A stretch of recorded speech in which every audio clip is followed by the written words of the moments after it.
Come into the room, come into the room, come into the room, come into the room, come into the room, come into the room, come into the room, please. Thank you everybody for being here. I am on time. Okay, she's in on time. Danie, all right, I'm on time. My mic is on. Welcome. I am DanieSteel. This is DanieSteel, home of the purple print. I don't plan on selling you guys courses or anything like that. Just want to give you information that I've used on the Purple Print playlist series on my channel to help manifest my dreams and my goals from being a dark-skinned Black girl that grew up in abject poverty in the foster care system in America to living in a gated community. I'm not trying to brag. I'm just telling you what my life journey is. Okay. All right. And being in a hypergamous relationship. So, make sure you check that playlist out. It's got a lot of great stuff, and check out all the playlists on my channel because you might not like one topic of things that I have, but you might like something else. There's something for everybody here on DanieSteel. All right, welcome. I want to play for y'all. We're going to get into it because it's a lot going on right now in this clubhouse room. I am playing this audio from Austin Off Script, parentheses, Dr. Julio. All right, and Dr. Julio, if you're familiar with Clubhouse, is a popular character on Clubhouse. A lot of Black women who are about Black women empowerment find him to be a very problematic individual. And I've noticed myself, I tend to stay away from rooms that he's in because they're not empowering to me as a Black woman. Now, if you can listen to a guy talk about everything that you should have done, all the mistakes that you made when you didn't do any of these things, right, and generalize you and stereotype you, then good for you. You're probably a pick-me-sha. But that's not something I can do. But anyways, like I said, I want to get into this audio. I'm not going to play the whole thing. They've been going for hours now. They'll probably continue to go. If you've noticed on the thumbnail, Pink Pill is also in this room on Clubhouse. Woo-hoo! Ouch! Lanomsa went there. She just went in there. All right. Thank you for being here. What's up, Sun Goddess Ari? Good to see you. Because white women are considered to be a status symbol to elite men. Well, you got to look at, and here's the thing, right? We talk a lot in the community, which I'm going to claim it. I was the first one to say that. If somebody else, I didn't pick that up from nobody. I have no problem saying I got this from, Brooklyn Blue, or I got this from listening to Egypt and, who I think people try to pretend like they also don't listen to or hadn't listened to, okay? I don't have no problem, or Pink Pill, whatever, shouting people out, Chrissy, what have you. But I'm telling y'all now, I'm the one that coined community. And I did it because I felt to continue to say Black community was offensive to people like me who want there to be a Black community. I want Black people to progress as a whole. I want us to be in a better situation because everyone has to be doing better for everyone to do better, and of course we can have individual circumstances as well, but I'd like to see us thriving more as a group, as a community. But because people aren't acting like a community, I called it community. And that's how I've spelled it for a while now. So if somebody else was doing that and we had the same mind, keep in mind, I'm weird. So doesn't it make sense? Okay. All right. I had to go there because, people are saying community a lot more now. That was me. All right. I don't know who said thuns. I don't know who came up with a lot of people saying other terms. I don't claim it if I didn't do it. Community was May. It's gonna be May. Welcome again, everyone that's here. Please thumbs up the video and subscribe. We're gonna get right into what's up. Sun Goddess Ari says, "Can I be a mod here, please?" Yes, Sun Goddess Ari, you can. Let me. You are a great loyal follower. And I appreciate your support. So let me go ahead and make you a mod. But I want you to keep in mind, Sun Goddess Ari, I've made you a mod. Please let me know if you see that and it's working for you, Sun Goddess Ari. And I appreciate you volunteering to help me out. But also keep in mind, don't block anyone unless they are being offensive to me personally, Black women as a whole, and or spamming the chat, right? So if they're saying something and you don't like what they're saying, don't block them for that. It has to be one of those 3 conditions. Anyone that comes here and joins me as a mod, just so you know, they have to be disrespecting me personally. That's an automatic out. Okay? Disrespecting Black women, that's something we don't tolerate, period. Or spam in the chat. Okay? So those are the 3 things. Again, Sun Goddess Ari, if you're still here, let me know if you have been successfully made into a mod. And when you see somebody's comment and it doesn't go all the way through, please let those comments go through as long as they're decent comments. That's something that I have a hard time keeping up with. So yeah, okay, thank you, and I appreciate it. All right. Thank you so much, Pink Pineapple. Thanks for being here. I appreciate you. What? Somebody called you Dusty? No, yeah. You know what? Okay, let's be real. We haven't even gotten to the audio yet. As someone who is in between the age ranges of the 2 of you, right? This is a generational issue here. Okay, because Simone is speaking about just something that's obvious, especially the older that you get. And Sun Goddess Ari is on what a lot of younger Black women I see are on, which is like, they not elite to me, right? Both can be true. But yeah, let's love and support each other. Everyone here that's a Steely is a Steely, okay? So you guys just had a miscommunication there, okay? But yeah, she's definitely, Simone's good. Let's continue on. I'm going to read these comments real quick before I start this video. And again, I'm not going to listen to all the video. I'm going to skip through some points. But like I said, if you've watched the thumbnail, you probably see that Pink Pill is also in this room right now.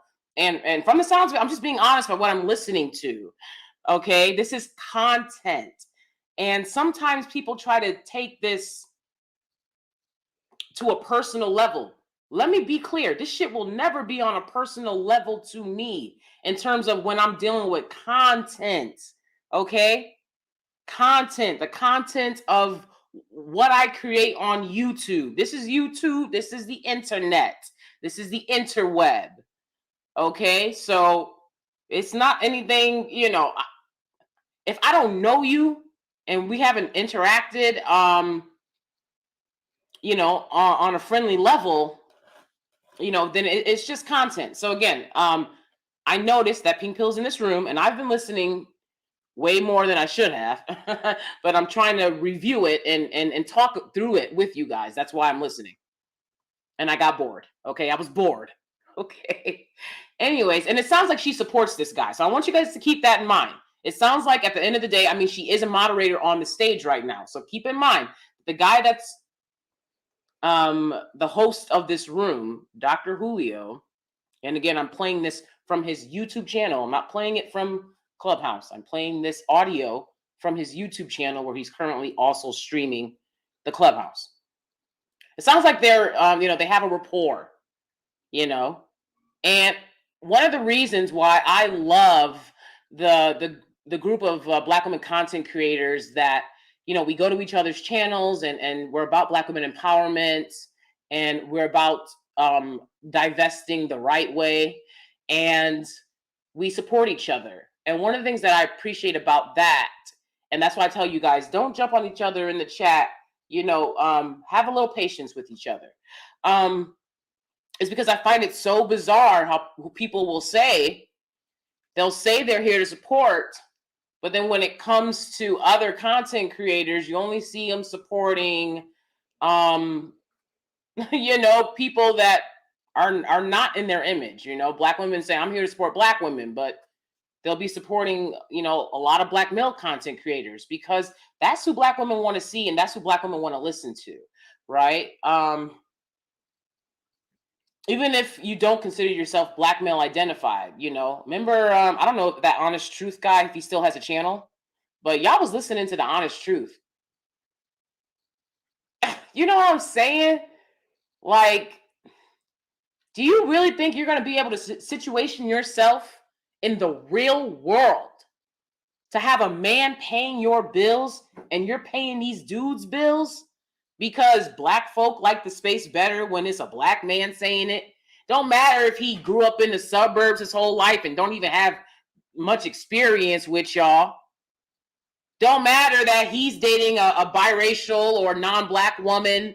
None of that shit matters, which is mostly the case. Okay, so interesting. Everything's interesting. Let's start the audio.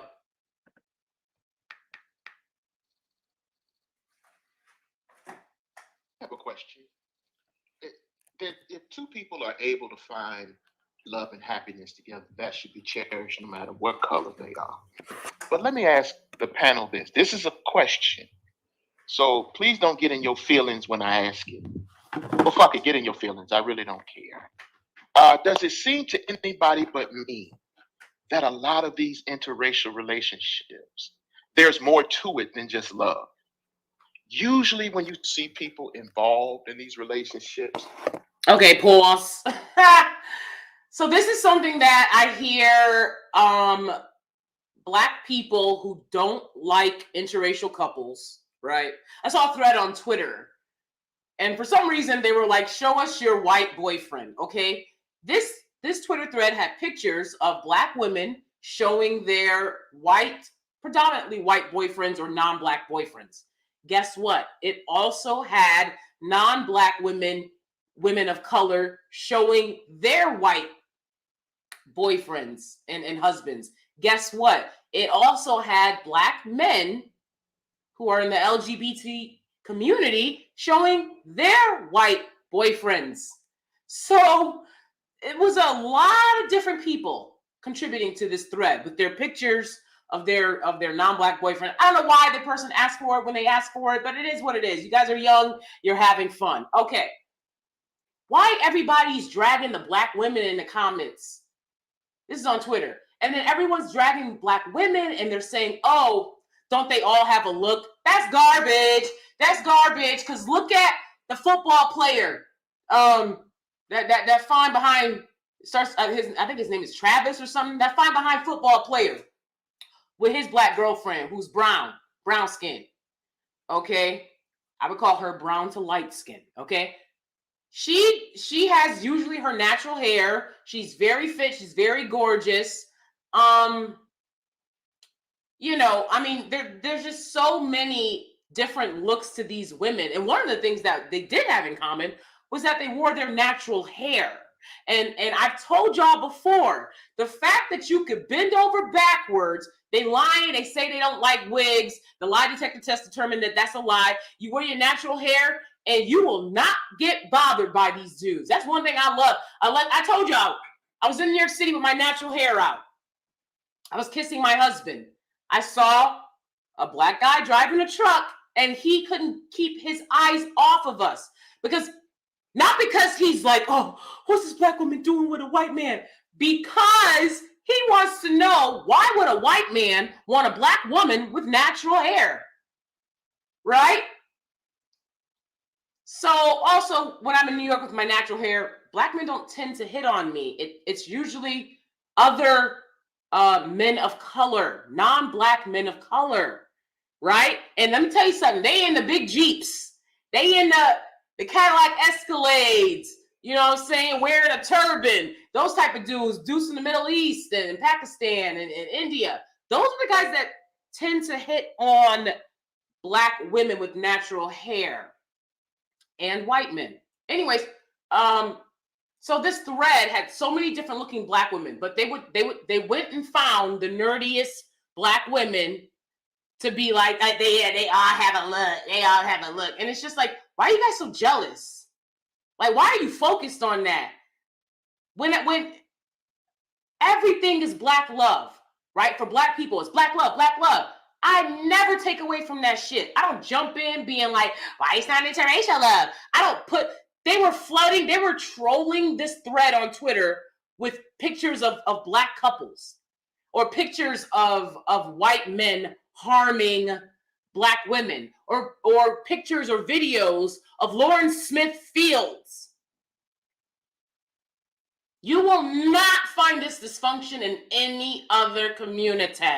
Okay, that's why it's a community and not a community. You will not find this dysfunction in any other group of people at this level. At this level. So it's absolutely crazy. The fixation, and I've spoken about this multiple times on my channel, the fixation that a lot of black people have on interracial couples. I had to grow up, okay, go through college,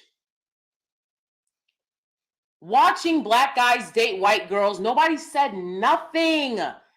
I couldn't be angry or jealous about it because these guys were my friends, right? Now, I remember one of these dudes actually goes on to hit on me, right? And I mean, he was pressuring me for hours to date him. We were like at a party and he sequestered me into a different room. This is a literal fact of my life. And he locked the door. He wouldn't let me leave. And he was like, you need to listen to why I would be a good option to date. And I'm like, was I supposed to date him after he did that? Like literally took hours out of my life at this party, sequestering me into this room, trying to force me to date him for some bizarre reason. I think he was trying to do it for hood points because I was the black girl from the hood that hung out with the black kids from the burbs, at school. And so anyways, the point is I watched these guys date non-black women. I'd never said anything. And I know other black women did say stuff, right? I had black women that were like, oh, they only want to date them because, they'll do these sexual things for them. And black men are aware, other men respect the religious limitations of their women, right? A lot of POC men, their women are raised in very religious settings under strict codes. And if they break them, they could be in harm's way to have premarital sex, to date without their parents' consent, to date. A lot of these people are not allowed to date before marriage.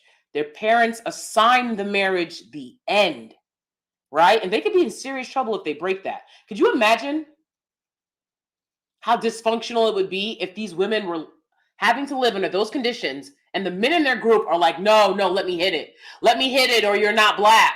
Let me hit it or you're not cool. Let me hit it or you're not desirable. Let me hit it or I'm going to make fun of you, right? And it's like, but these are the rules of the community. Everybody knows that they already, when you're a black woman in a black community, it's, keep your legs closed and you a whole rhetoric coming from everywhere all the time. The church spews this. And then these guys are like, no, if you don't let me hit it for free, for nothing, with no guarantees, right? I don't like you and you're not a part of the community, right? So it's just so much dysfunction. Absolutely. Yep. Hey, what's up, Cosmic Journey? Good to see you. Girl, when I had my low fade cut, child, the men were flirting, but especially why? Exactly, Amanda the Panda. Okay, welcome everybody in the room. Please thumbs up the video and subscribe. Follow my channel. I'm about that life. Thanks. So yeah, absolutely. That's what I'm talking about. So they don't like when you wear your natural hair. So what ends up happening is that y'all started gluing the wigs to your heads. I'm sorry. I cannot get over it. You started gluing the wigs to your heads because they were like, I don't want to be able to tell. Because you're not doing it for white men. No, white men don't require that. Non-black men don't require that. guys are watching you walk around with 28 inches of platinum blonde hair, straight platinum blonde hair, talking about some, I can tell it's a wig. No shit, Sherlock. No shit, Sherlock. It's a fucking wig. What do you think my hair looks like? It looks like yours if you let it grow out. It looks like yours if you ain't had that stocking cap on your head talking about some waves, with your stocking cap on your head 24 hours a day, talking about what I do with my hair, talking about manipulation of hair. That's not normal. Okay, so, and they keep their hair short for the wave so that they can pretend that their hair has some different texture than black women's. Cap! So anyways, okay, what y'all bending over backwards? I mean, that glue is toxic. And y'all are bending over backwards, gluing these wigs to your forehead. And I'm not trying to shame women that do that. I mean, I understand celebrities do it. I've had lace frontals installed. It was never with glue. I don't know why you had to use glue. I've had a few lace frontals installed. I've never been impressed with the process. You know, it's kind of like a full head sew-in, right? So I've always had mine done in like a full head sew-in type fashion. I've never glued it. All right. And I never will. I'm not endangering myself to convince these dusties that 28-inch straight platinum blonde hair is growing out of my head. I'm not doing it. And then they'll say, oh, they all have a look. They all have a wig. Yeah, a wig that's not glued with crazy glue to our heads, walking around like Gorilla Glue Girl. If it ain't lash glue, it's some glue bothering your life, irritating your head, taking your edges away. Come on. Y'all choosing these dudes because they don't want to see you. They don't want to see you. They want to see non-black women, so they make it dress up like them. Just like they make the non-black women that they date talk like they're black. They always trying to make somebody do something. Make yourself compete in that patriarchy, all right? Make yourself build. Then you wouldn't be so focused on making other women do things. Okay? Shit. The majority of my uncles are married to white women. It is what it is. Exactly. I'm like, come on. Y'all did this shit so much. Any black woman in the PWI space knows. If y'all, see, that's what I'm talking about. Because there'll be a lot of black dudes who, they didn't grow up around white people. They didn't go to white schools. And they'll be talking about black people in general. Didn't grow up around white people. Didn't go to white schools, talking about what they would do if they were in that situation. It's not your life. But it's the life of a lot of black people. And I'm telling you right now, when it comes to PWIs, if they can get in proximity to these women, they'll throw the whole goddamn culture under the bus to please these women, to get sexual access to these women. Everything is about that. They make everything about that. All right? And I never stopped and had an attitude about it. Again, I did notice other black women felt some type of way about having to see it, but it was quiet, whispered conversations. This was never some family dinner shit. Y'all making a family dinner shit now. Black girl afraid to date out because she knows she bring him around, oh, the whole family gonna have a conversation about it.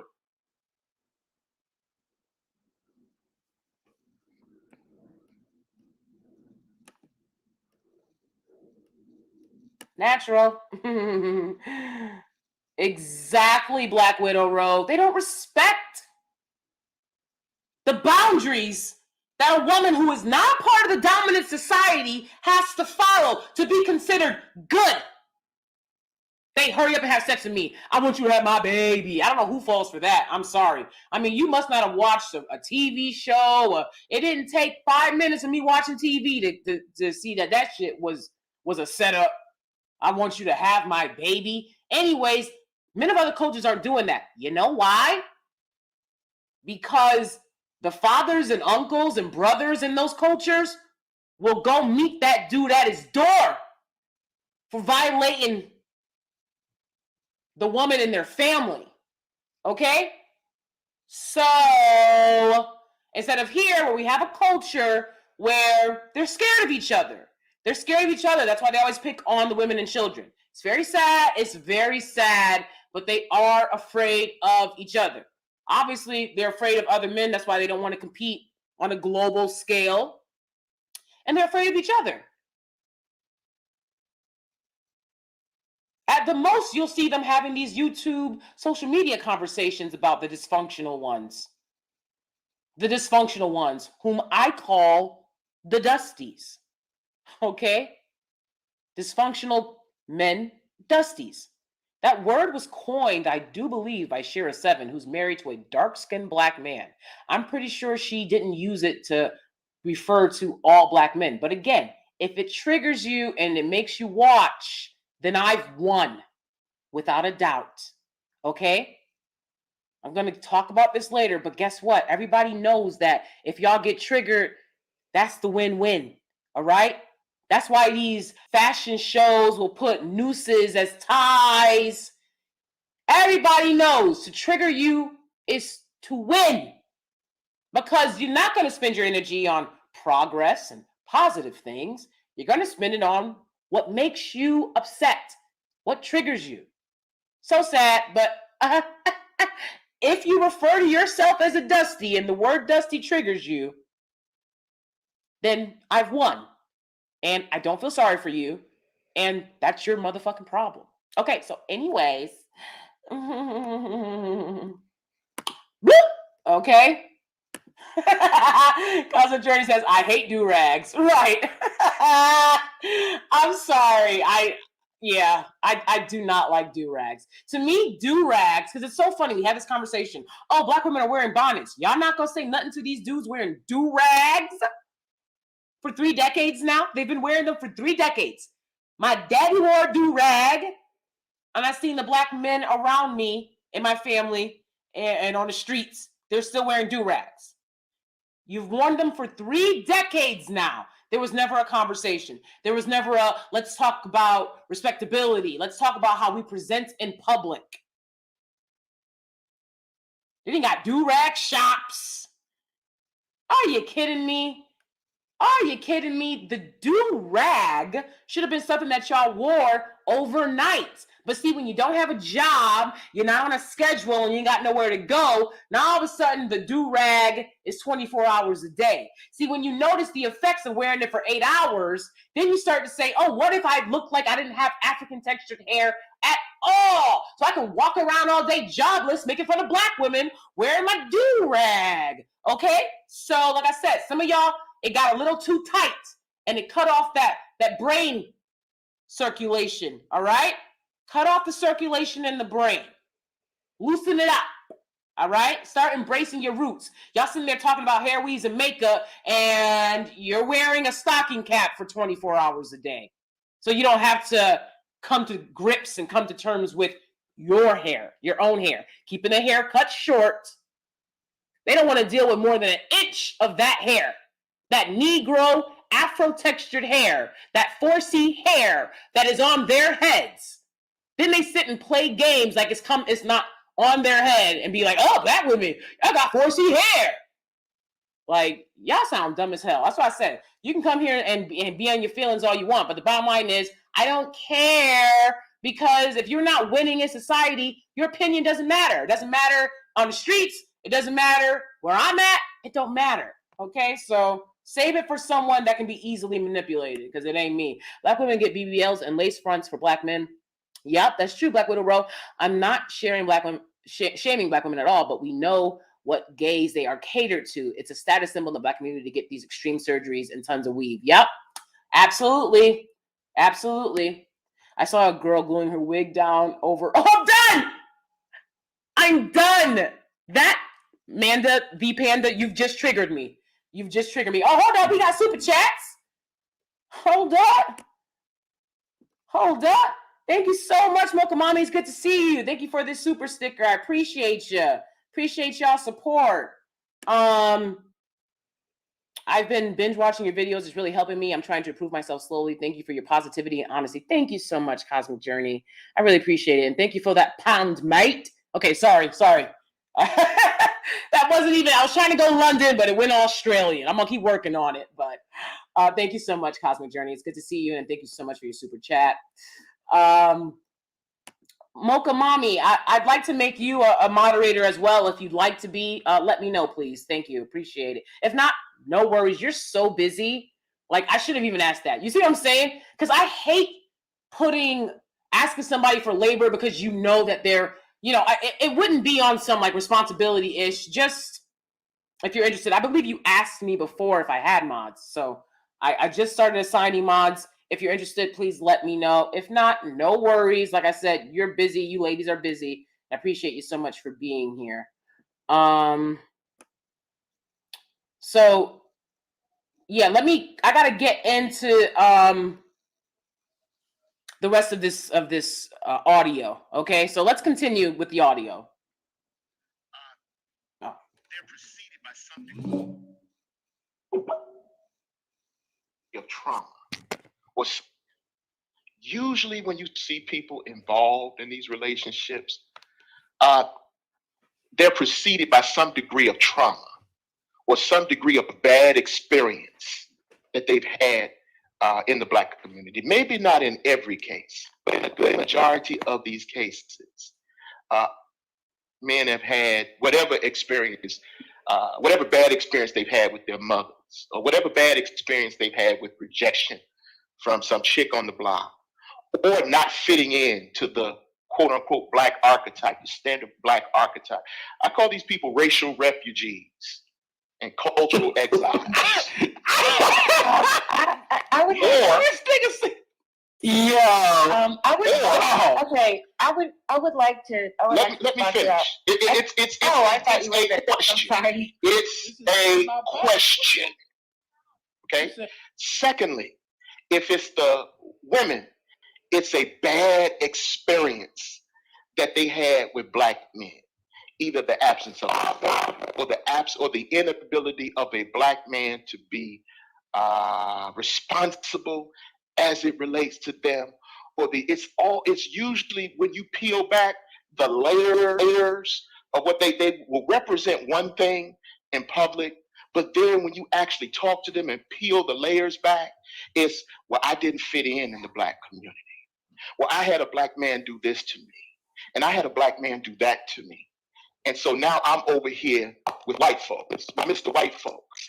Does that seem to be the case to anybody except me? I could be the lone person. I could be the lone. I feel like, I'm sorry, but they don't want to go to college, but they want to sit around and have these, intellectualized conversations about why people want to date people that like them, that don't make them feel othered. Are you kidding me?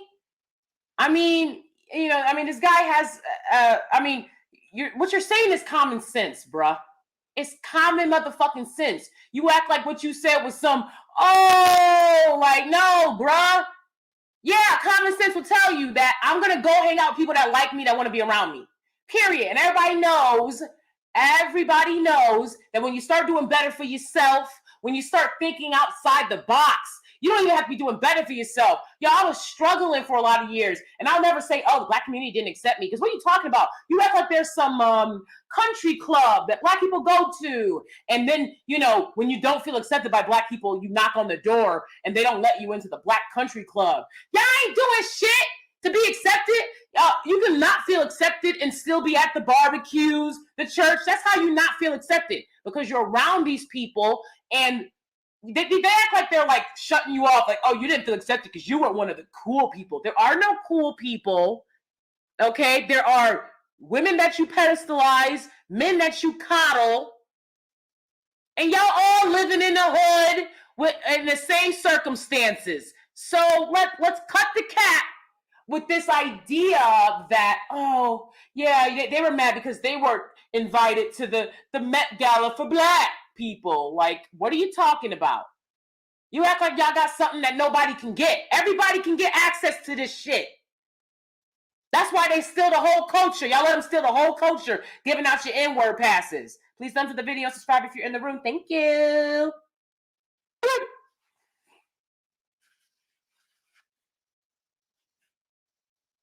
The most interracial relationships happen in places that have a lot of people that are outside of your race.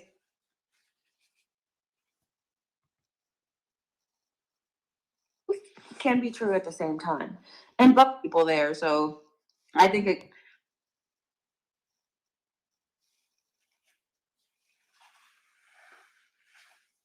There's just so many white people there, so I think it's dependent maybe on location. yeah, both are true. Both can be true at the same time, and both are true. I live in Southern California. I've always lived in white neighborhoods. The only time in my life that I lived in an all-black neighborhood was from birth until. Okay, so this is the pink pill speaking right now. And Curry Up and Eat, thank you so much for the super chat. I really appreciate you.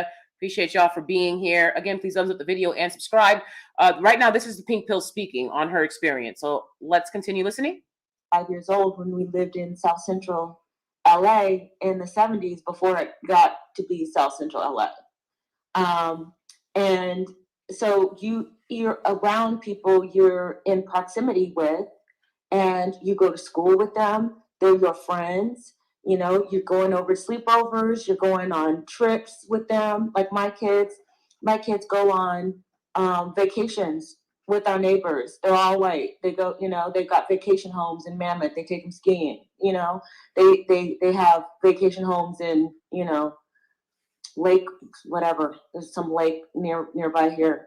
And they go for boating and jet skiing, you know. So these were kids that they were babies with. They were in diapers with.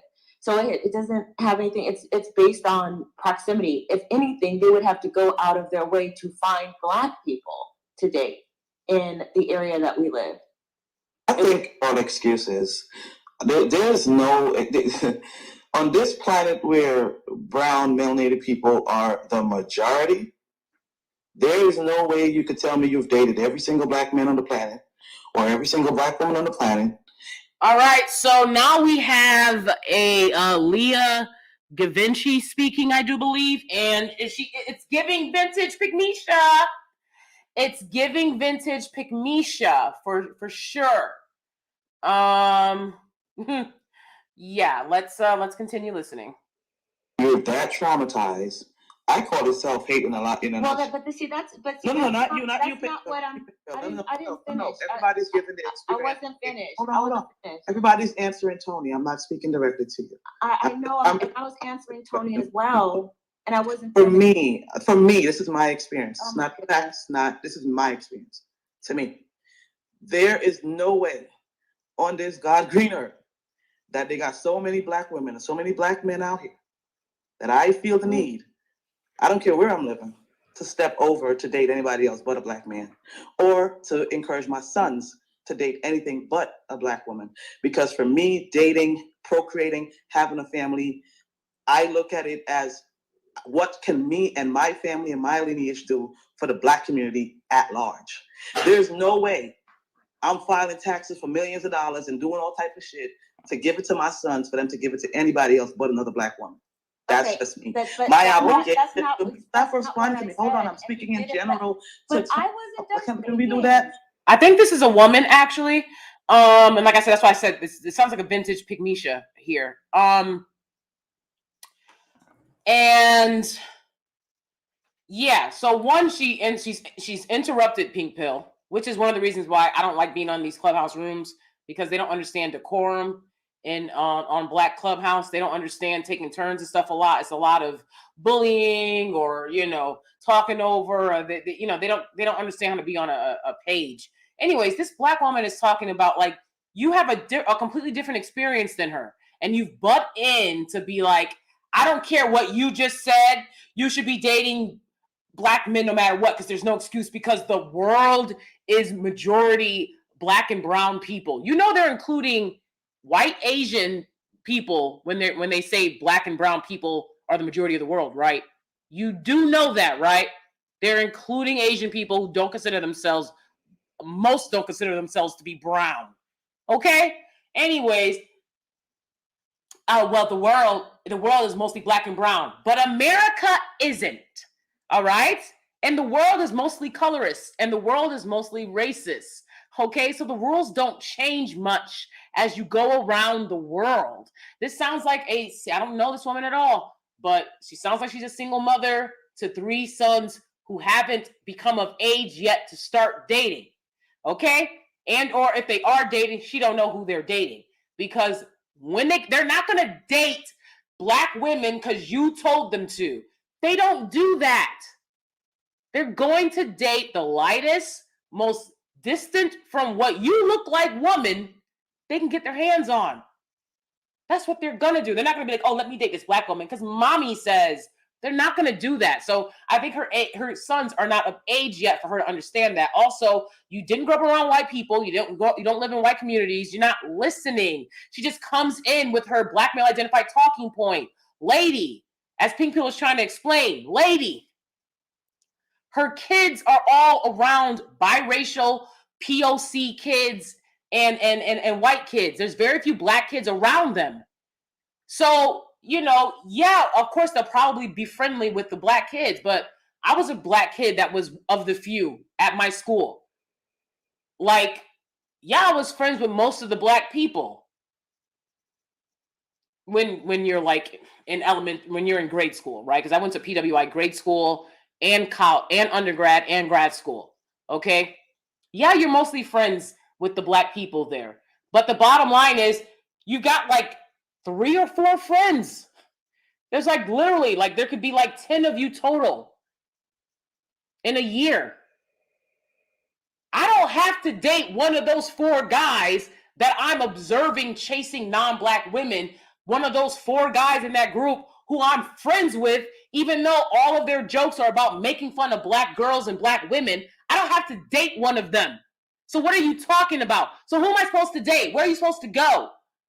I go out all the time in Manhattan. I don't see black folk. So I'm supposed to, we go to Harlem too. Yes, you see them in Harlem, but hello, I'm gonna go Harlem 24/7? No. Travel around the city, okay? Yes, they're in Brooklyn, but not like that. Not like that. Gentrification happened. They get moved out of Brooklyn. So the point is, I want to eat in nice spots. I want to eat in fine restaurants, Michelin star. That's where I want to eat. That's where I want to go. If I'm going to go out, that's what I'm going to do. Okay? I want to be in places where cops aren't patting you down when you go through the door. Those are the kind of places and spaces I want to be in. So if there's not a lot of black people in those spaces, I can't force a relationship to happen. And it's just so bizarre that they don't understand this. Like, they're not around you. They're not around other black people. Most black people live in the hood, in urban areas. If you don't, then you're not going to be around mostly black people. And then you guys are judging these people who live in the Midwest, who live in California, who go to private schools, who live in white neighborhoods, and you're judging them for dating the people that they're majority around. I'm not limiting my group to choose from. Black men go out of their way to date non-black women, okay? And that's what the growing statistics show, okay? You can talk about what the data showed, but a lot of y'all don't want to talk about what the data is showing. And what the data is showing is they're not letting up on being the largest group of interracial daters in the world, okay? The original first divestors. They're not letting up on that. That's what the data shows.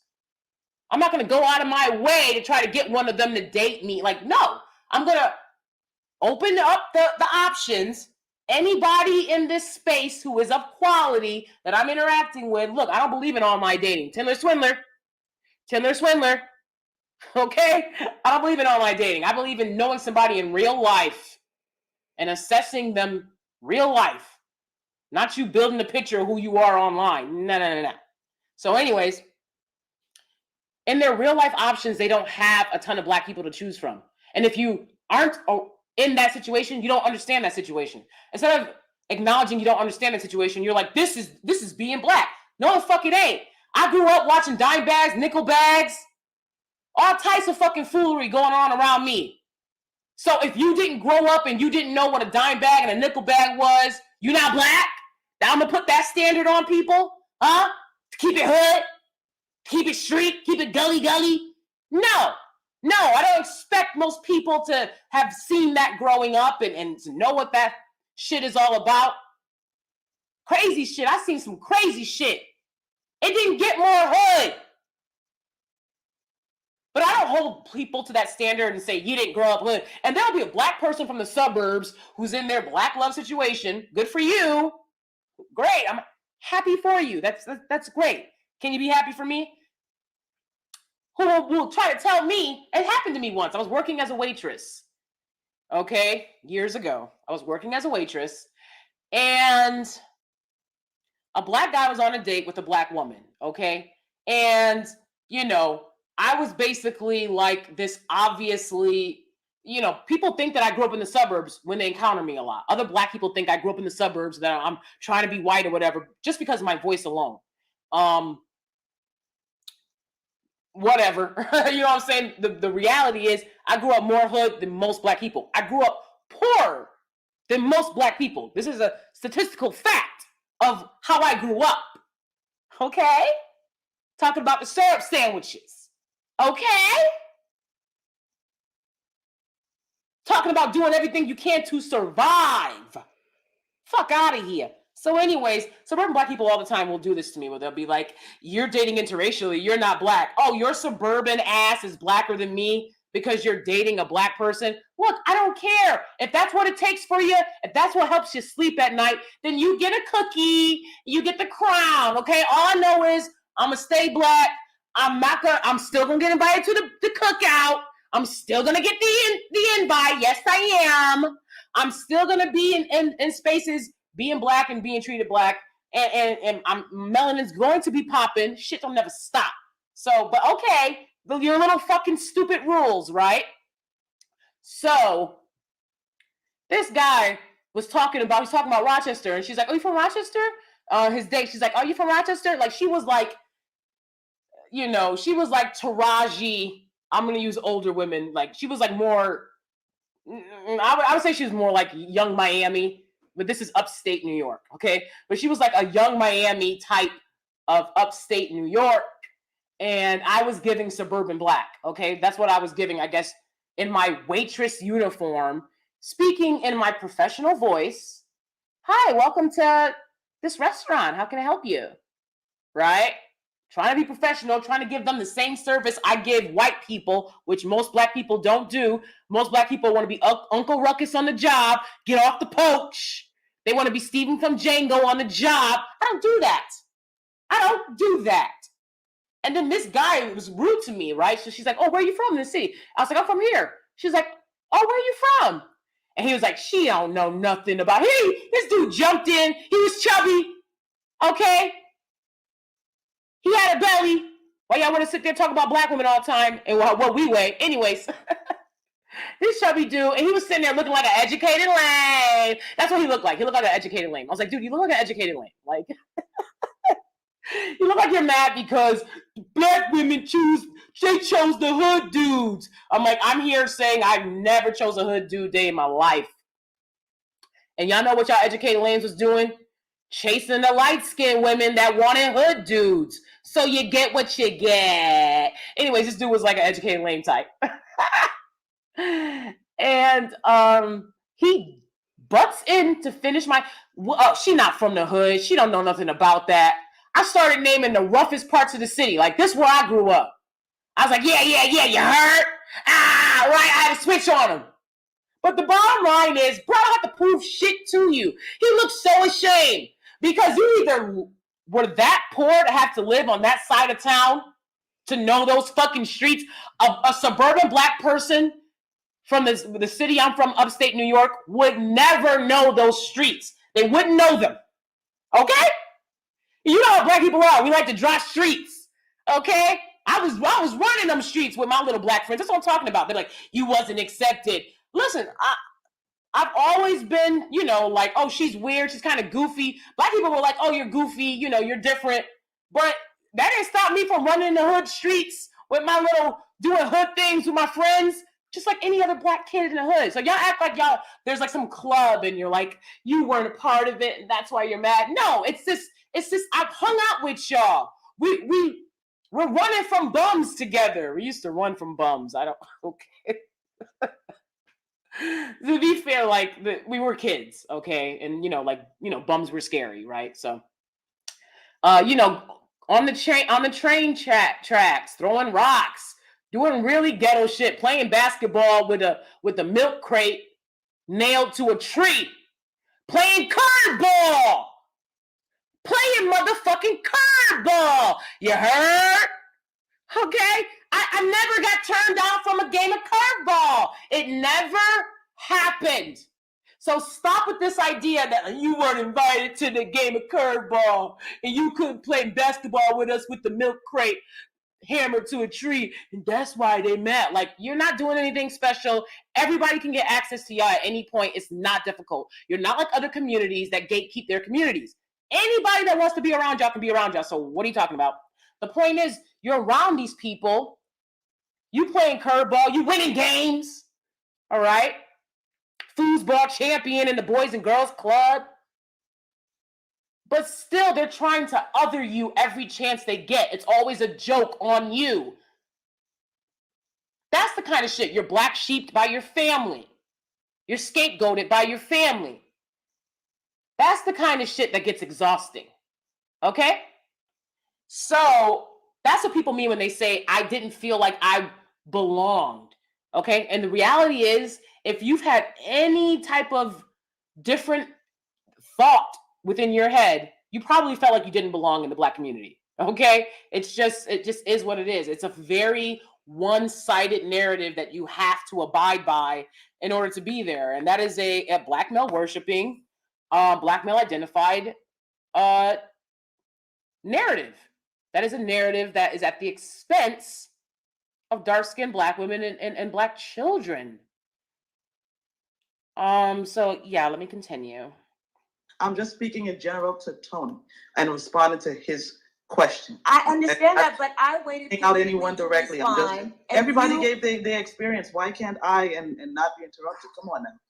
So for me, and I'm like, once again, I'm not pointing to anyone.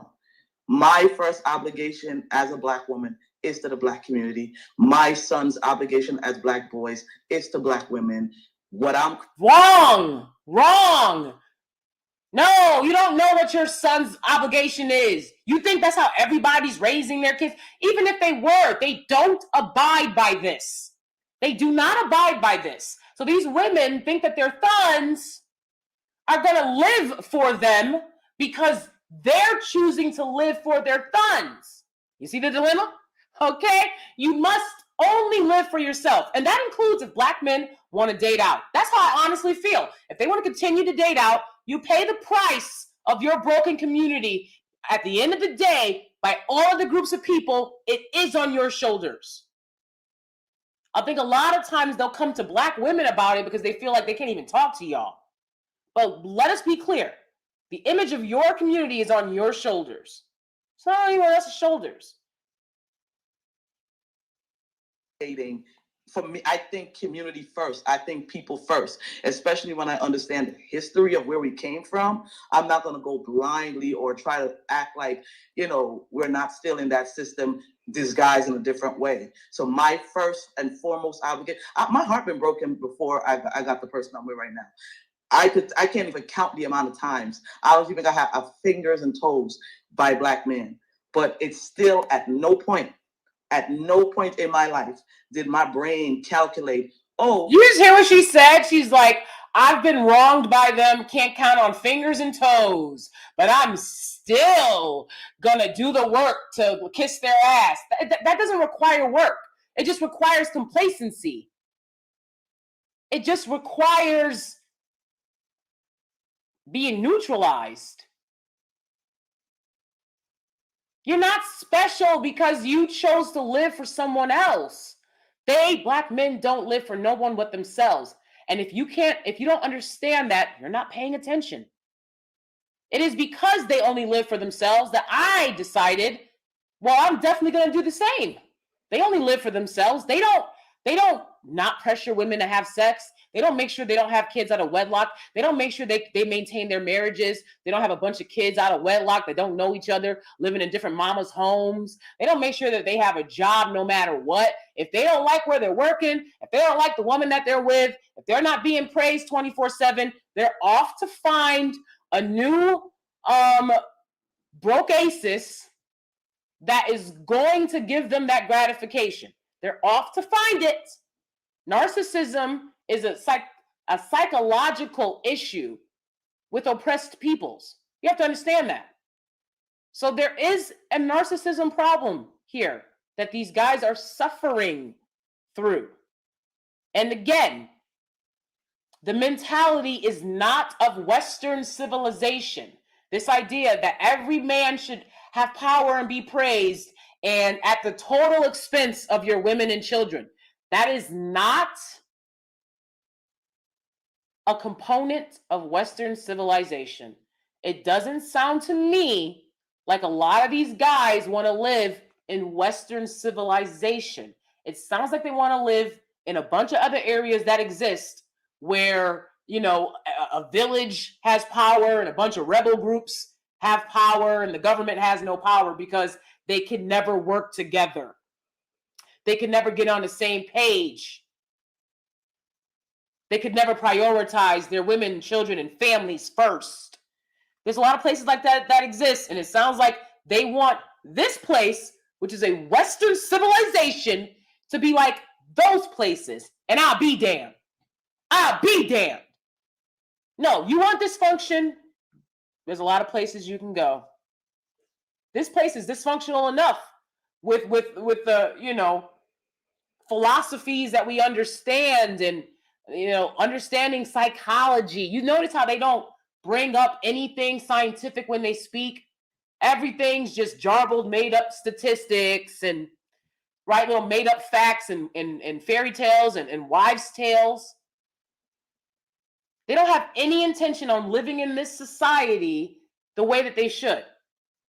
And they're regressing because our ancestors, our Black male ancestors, I believe that they, you know, they would wear suits. And they understood, I'm in a certain society. It's time to understand how to play the game. If you're in the room, please thumbs up the video and subscribe. They don't want to play the game. They want to play with a basketball on a tennis court. This is a tennis court. It's a different game.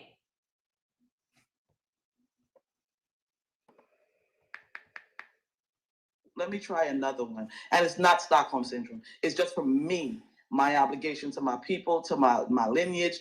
That's just how I look at it, point blank. There's no delineation from that. Okay, can I finish? I'd like to be able to finish. I was responding to Tony as well. And the second part of what I was going to say, because Tony asked, do you think that a lot of these people have been traumatized by people in the community? And my answer to that is also yes. I think that, but instead of like making fun of it or, you know, degrading, I'm not saying that was what Tony meant to do. Instead of degrading the men that do that, maybe we should look at some self-examination of our community about how the community at times will pigeonhole what Blackness is, especially for Black men, what Blackness is. And if they don't conform into that, they're corny, they're nerdy, you know, they want to be white. And so they're not finding the support within it, maybe in the community that they are in proximity to, that is affirming of their quirkiness. And I feel like as a community, we can do better about allowing variations of identity of Black people and being supportive of that instead of rejecting that. And I think it goes for women as well. You know, I had trouble navigating Black people too. They thought I talked too white. You know, they thought that the things that I was interested in was what white people do. And so instead of like making fun of somebody or deriding them because they haven't been accepted, maybe we need to examine why we aren't accepting them. That was what I wanted to say. I agree with that. I 100% agree that should be done. I think that one group of our community has had a stranglehold. We've had a monopoly on definitions and concepts of blackness. So I can definitely see the practicality of that position. But, you know, some guys earlier talked about location. I think some of the speakers in here earlier talked about location. And I can see there's some validity to that. But here's my confusion. If you want to see interracial dating, come to the Midwest. Letitia is from Ohio. Maybe she can speak to this. There is so much interracial dating. Lord, Ohio is off the chain. Ooh. Michigan, Iowa, the so-called Rust Belt states. Kansas, Missouri, Minnesota. There is so much interracial relationships there. But from the Black male perspective, and this is what I've observed, from the Black male perspective, the woman that they choose is not usually an elite, suburban middle-class white woman. They choose a de facto Black girl. Yep. I mean, if you look at okay, so that's insulting to say that these downtrodden, off addicted to meth women that a lot of dusty Black men are choosing to date and have children with, etc., to say that they are de facto Black girls. Again, as I've said before on this channel, I've told you guys before, they teach them how to speak like that because they would be embarrassed, right? Because everything's about hip hop, hippity hop, right? Even though nobody has any bars, everything's about this hip hop image. And so they would feel foolish to have this white girl around their friends and family. And she's talking like this. And, you know, she's, what's fried? I've never had fried chicken, right? My husband didn't eat a lot of fried chicken before we got together, okay? It was a lot of grilled chicken breast, all right? That's what he ate. Anyways, and my husband has the same voice he's always had, okay? He might got a little bit more bass in his voice now, but he's not been taught, and I would not encourage him to mimic AAVE or the patterns of speech for which I speak. Of course, we've been together for 12 years, so you do pick up on things being married, but it's not anything, I mean, you know, you guys heard my husband's voice on tape. It's nothing like what these Black guys make these white women in relationships with them do, right? Very few, they have to have money and come from the suburbs. If they don't have money, if their family doesn't have money and or the guy doesn't have money and their family comes from the suburbs, if the guy's from the hood, which statistically he is, they make these women speak in this like weird, you know, one-way sounding AAVE pattern of speech because they're embarrassed to bring a non-Black person around. They are. That's why they make them speak like that. That's why they tell them things like, you're Blacker than Black girls. But to say that they've chosen de facto Black women, like, these aren't, what do you mean de facto Black women? Like, you know, because they're downtrodden, as if the average Black woman is downtrodden. Like, I don't agree with that. So, again, I challenge you, go to any public school in the Midwest. Go to any public school in the Midwest. And this is not I'm not deriding these people. This is just an observation. You go to any public school in the Midwest and then look at the women that come. First of all, it's the women that's coming in there with the children. Nigga ain't nowhere around. When they come in there, the white women. So that was a Black man saying that. He said it's the white women coming in with the children, with their biracial children, and the nigga ain't nowhere around. Okay, Black guy said that. It's so funny. It's like, I can't speak the truth because I'm not in the gutter with you. You got to know that I've got some type of proximity to the gutter with you. I've been through enough in my motherfucking life. I've been through more than anybody else could survive and or thrive through. So I don't have to prove shit to nobody. I've been transparent on my channel. That's more than you'll get from most people as well, talking about this shit. So again, it's very interesting who they think is allowed to speak on these topics and who aren't. When the reality is, most of the Black people talking about Black issues are with non-black or white partners. That is a fucking fact. And it's always been a fact. And with that familiar odor of marijuana, they come in there with tattoos. They come in there in Tweety Bird It's the slippers. familiar for me. How you gonna walk into it? Tweety Bird. Bird slippers, They're starting to wear the bonnets now too, y'all. dingy ass pajama Got the pants. bots.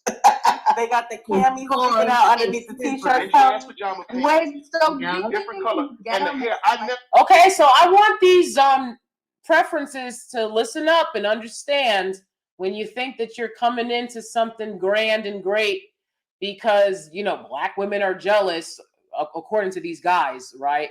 What you're coming into is anyone in proximity to them, anyone they can reach, they're going to make fun of you. They're going to crack jokes on you. Right now, he's talking about the white women that get with black men in the Midwest.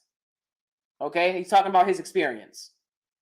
These white women got colors of hair that don't even register on the goddamn color scale. And this is how they come out in public. And I'm saying to myself, okay, what's the difference between this girl and a Barnetta? anti-blackness. Between the two? And it's like, this is just an observation that I have.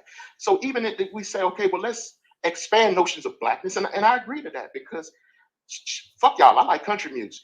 And I don't give a damn, I like country music. I like it too. So I think we should expand A lot that. of I agree with that. But what I'm saying here is that even when people find themselves wanting to exercise their options, they exercise their options with people that remind them of their immediate experience. And that's what these raggedy dudes in the hood do when they try to date out because it's unnatural. It's not like they grew up around these people and they have no choice and there's no one else around to date. No, they go out of their way to bring this, you know, girl that maybe lives in a trailer or lived in the middle class and wants to get back at her dad or stepdad or whatever, right? Or trigger her mom, right? They go out of their way, find these women who don't like you, no way. And they basically bum them up. You know, they end up bummified, even worse than when they started in the relationship, because it's an unnatural thing to be with a guy that puts himself over his women and children and, you know, won't work and, you know, all the bummy things that they do. No, this isn't an instance of every one of these relationships, but it's a lot of these Tyrone Beckisha relationships, right? So ain't just fuck to me. So I don't Tony, get it. can I propose something to the room? Because so I'm in Maryland or like the DMV area. So I'm kind of seeing something different that's happening with maybe like 20 to 25 and with like the interracial dating. I actually love it, right? Like they work together like it's given what it's supposed to give, right? It doesn't look like what you're talking about because we've all seen that and we know exactly what that looks like. But I've noticed like with the younger generation, they're kind of doing things a little bit differently. And I like it. Like I like watching, I don't know if one of these word I like it, right? But it looks how it's supposed to look, in my opinion, if that's what you're going to do, right? Like it's not off balance. A lot of times in the DMV, I notice it'll be like two working class people. They're a lot of times like a lot more left leaning. They're advocating. They're doing like all the things that make the thing a thing, right? But I think that like, ooh, I hate to say this, but it's like that kind of sounds like to me. It's like I'm wondering like what income those people are at. Like across the scale. Well, you bring up a good point. It could be income. I'm not ruling out. I'm just telling you what I see. Yeah. I'm just telling you what I see. It could be an income thing. I'm just describing what's in front of me. I'm just describing. I teach chess in school. I teach chess to school children. I run a program for children. And the most troubled children I have, I'm sorry to have to say this, is not the children from the hood. The children that give me the most problems, and it may just be my sample pool is too small, it's usually these troubled kids from these interracial relationships, from these lower socioeconomic circles. These kids tend to have a lot of baggage that needs to be unpacked over an extended period of time. Now, this discussion is not about children. It was just an example of some of the things that I see. So it could be location. It could be class. I'm just trying to understand what the fuck's But you did just make it about the children, and then you said these are kids that might have a lot of baggage. How do you know they have baggage? Are you at their house? Because I teach them. Okay, so you're judging a child? I'm not judging anything. When they present on baggage? When these kids come to me, they're okay. So are you at their houses with them? Do you know how they live? I just feel terrible. Yes, I do know how they live because I go to their home. I just want to know why did you get so triggered all of a sudden? You know why I get working triggered, with right? me. Because I got mixed racial kids, right? Have you been drinking? Okay, are you being disrespectful or ignorant? Because I'm not going to answer that. I would like to jump in here and speak to location. Woosah. I kind of wanted to know the same thing. Woosah, yeah, absolutely. I'll let you speak real quick. Speaking from my own experience, me and my daughter went to San Diego to visit my son. Shout out to the Navy, USS Essex, on the Pacific Rim.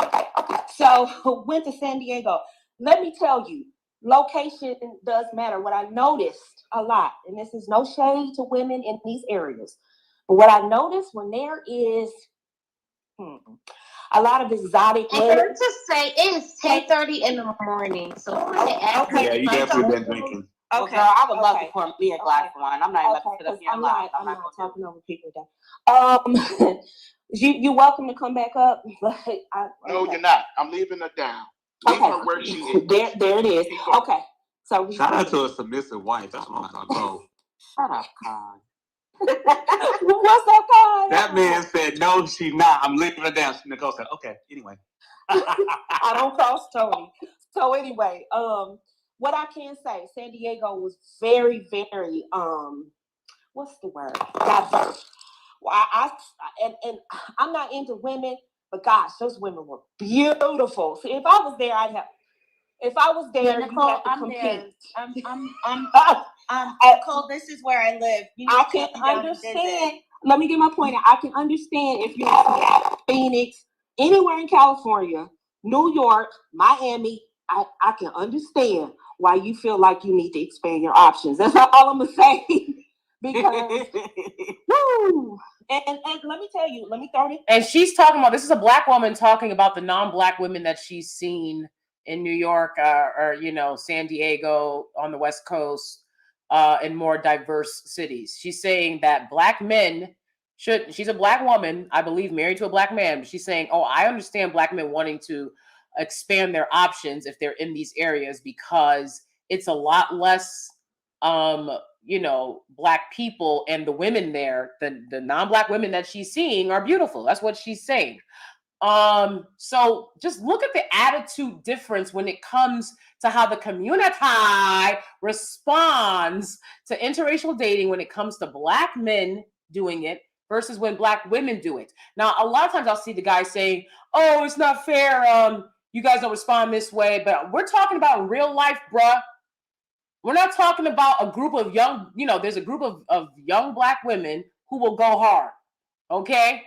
And shout out to them. I've always said on my channel, they have every right to go hard. They are responding to what's incoming. They don't have to respond to this shit getting ran over the way the generations of women before them have. They don't have to respond to it like that. In fact, I'd encourage them not to. So the only other way that they can respond, because you won't let nobody speak, you won't listen to reason. If these younger women are responding, and bringing y'all to heat, oh motherfucking well. But the bottom line is, that's not what's happening in the real world. In the real world, mama, your aunties, at family gatherings in the church, everybody accepts interracial dating when black men are doing it. But when black women are doing it, now it's a problem.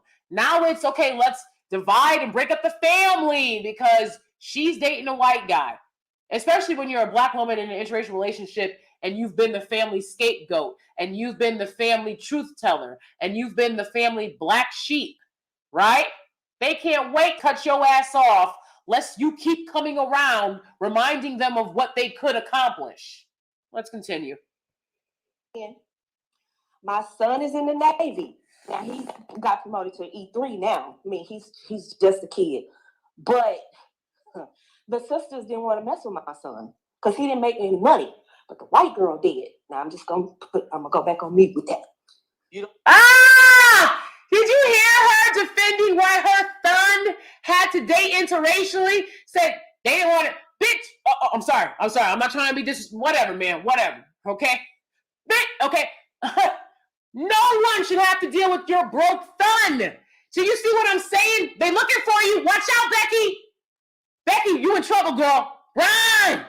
Run. They're coming for you. You see, these vintage pygmishas, they will have someone to pass their broke son along to. And they're hoping it's you. You exoticals, you preferences of dust. I'm going to start calling y'all preferences of dust because we got to keep it real. You're not preferences in the real world, okay? All right, you're not exotical in the real world. In the real world, I'm exotical. That's what I've experienced traveling around the world. And yeah. Okay? So, you exoticals of dust, you preferences of dust, watch out. Watch out, because these vintage pygmishas, they will find somebody to pass their broke son to. She's not worried about the fact that her son is broke, looking for a vagina to skeet in. Why are you looking for companionship when you broke? Broke people should never laugh. Why are you looking for companionship, bro? You need to look for a job. If you broke, then you need to look for a job if you're a man.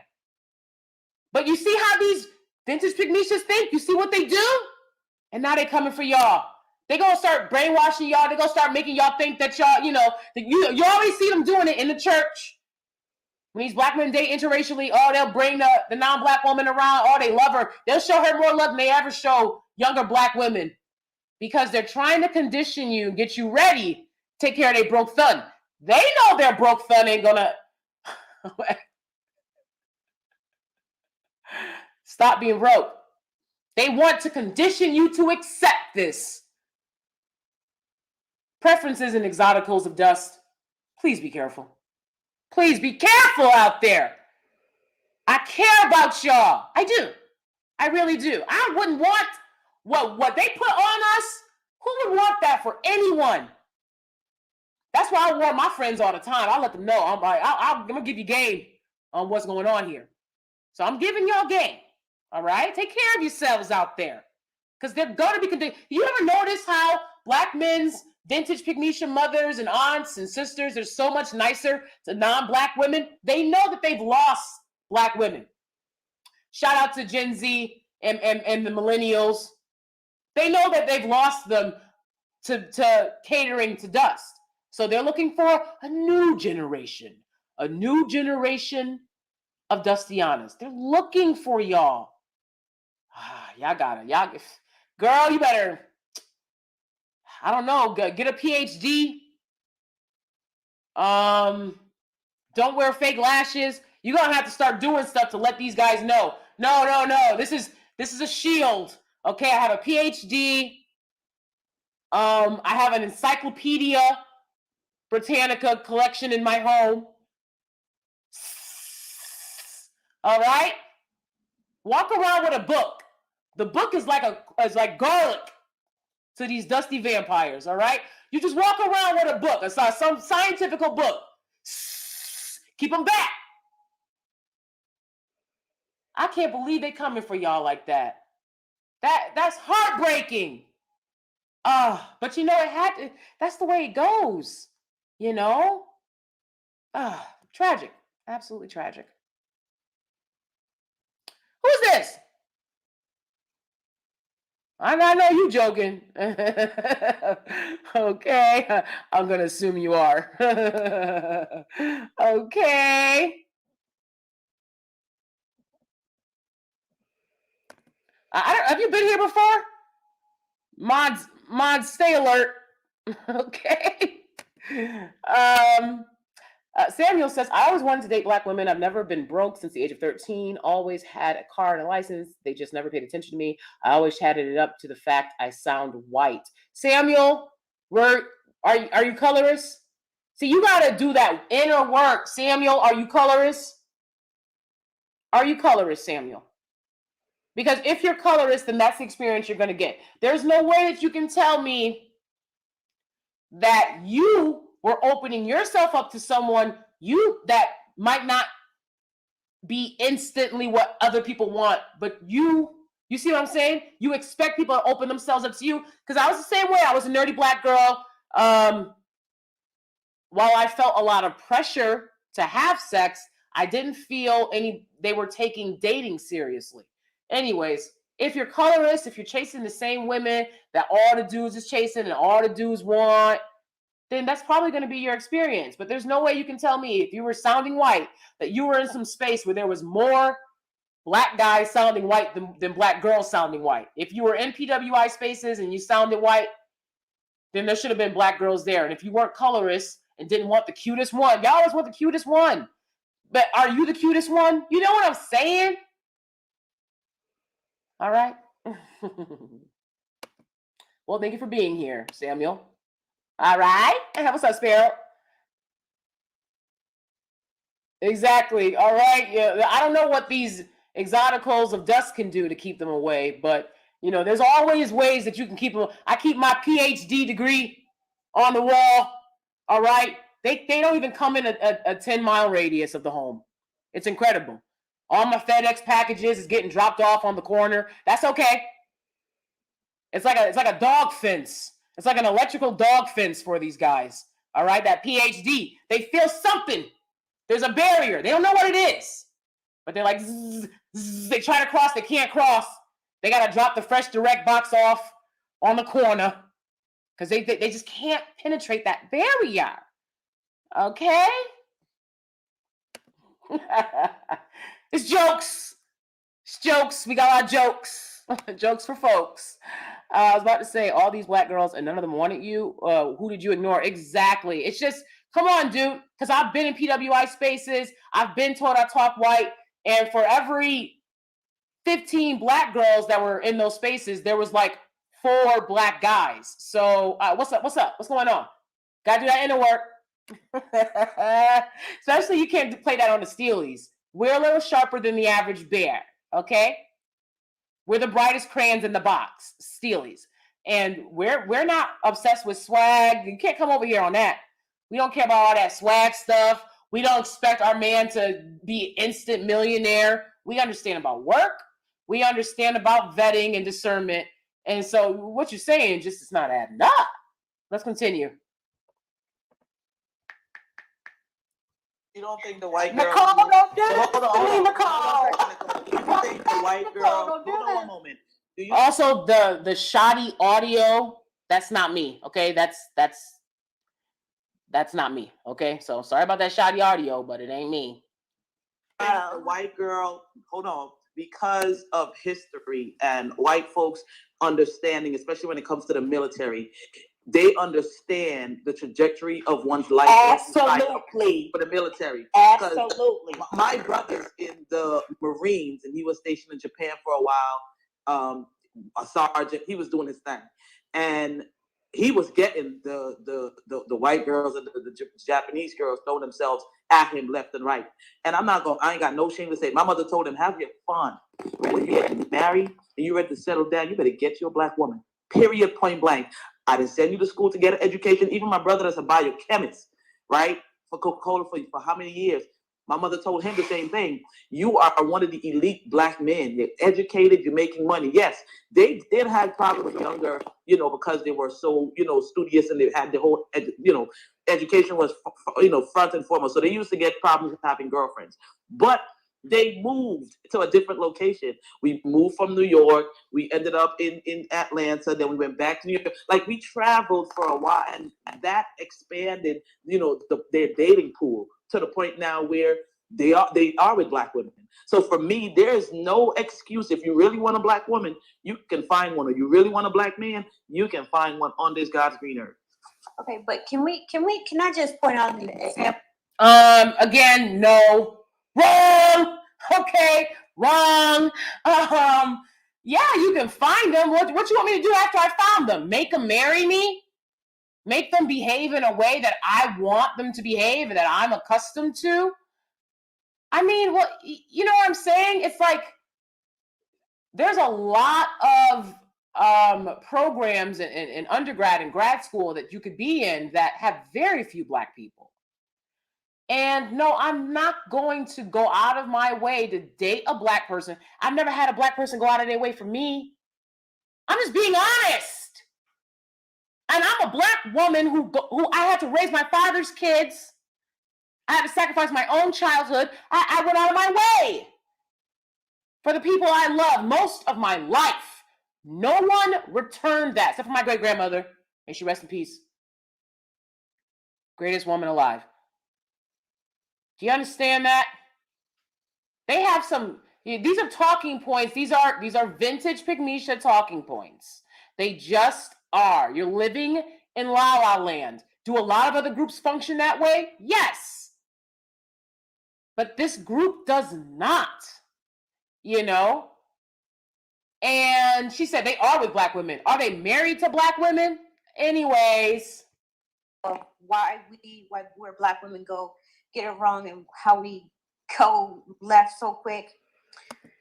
Geneva, Tony was just making an observation about what he was saying, and she got so in her, she got sense, instead of just listening and hearing what he was saying, that she got incensed. And her behavior, her behavior became questionable. That is the type of behavior the elite men do not want to deal with. If I'm making an observation, if I'm saying something to you, and because you don't like something I said, one small part, you cherry picked what I said, now it's going to turn into an argument because you're too far gone in your emotions and your feelings. That's what they do. That's the problem we as Black women have. And I'm saying we because I'm Black as a collective. What? And I don't want to other myself. Although I don't behave like that, I'm not going to other myself. I'm just going to say we as Black women have to do better in how we gauge, how we control our emotions and listen better, because we do a horrible job at it. Because that was a prime example of not listening and letting one get the best of them, because she got triggered over something and didn't quite comprehend what he was saying and got triggered over it. There might have been something else going on, but I'm not going to Day drinking is very bad. But what I can say is I didn't believe to respond to that, I agree to an extent, and that the woman got defensive. I've also observed poor behavior from children. I actually, some of the poorest behavior I've observed are from children from large sibling groups in school. The parents just don't have the time to give them the attention and focus that they need. So I have observed poor behavior from large siblings groups of various races and ethnicities working in schools. But I mean, he's right with that. It's not just some kids, like Black kids from the hood, that behave, that you have to watch out for behaving poorly, because I think that's a stereotype as well. I've taught Black kids in the hood and they behave perfectly. Not hood, but I've taught majority Black kids, and they were the most well-behaved kids that I dealt with, because they were in Black programs. I'm gonna put it that way. We need more resources going to Black programs that are helping majority Black kids, because these public schools run by white people, they don't care about y'all kids. They don't. And when I work in those schools, I see nothing but chaos. But also, yeah, anyways, what he's saying wasn't far off about, a lot of these kids from lower socioeconomic backgrounds, he said, that are biracial. And he's talking about black men's children with non-white women. I don't know if this woman is a white or non-black woman that's with a black man, or if she was a black woman. I couldn't tell from her voice. I just couldn't, or her name. So if she got offended, I'm gonna be honest, it did sound like she was drinking. Okay, let's continue. Tony, when I came to Ohio, you know, you go back and forth. So he would bring me up to his after school program, and everything he said is true. And I'm like, I actually didn't believe that this went on. And I saw so many biracial kids. See, and that's the other part of the conversation that a lot of men don't talk about, is that when they say they have options, these are part of their options that they're talking about. They're not talking about the Cameron Diaz's and, I don't know, Megan Foxes. They're not talking about them. They're talking about the white women that are in their vicinity. And what I saw, Tony is absolutely right. Sorry to say it. And I'm sorry that hurt some people's feelings, but I didn't believe it either till I saw it. Yeah, we're not blaming the children, though. It's not their fault. Same thing. I'm sorry. Can I speak to as a mother of biracial children, or 3 biracial children? Oh, Because, colorism? Jesus Christ. What? That's not necessarily common, first of all. And second of all, it's actually and I don't know why people don't want to talk about it, but I just want to say this. It's important that we talk about it. And I personally believe a reason why there's so many mixed race people or children who have all these issues, they don't get the space to actually talk about it. So no, it's important that we talk about it.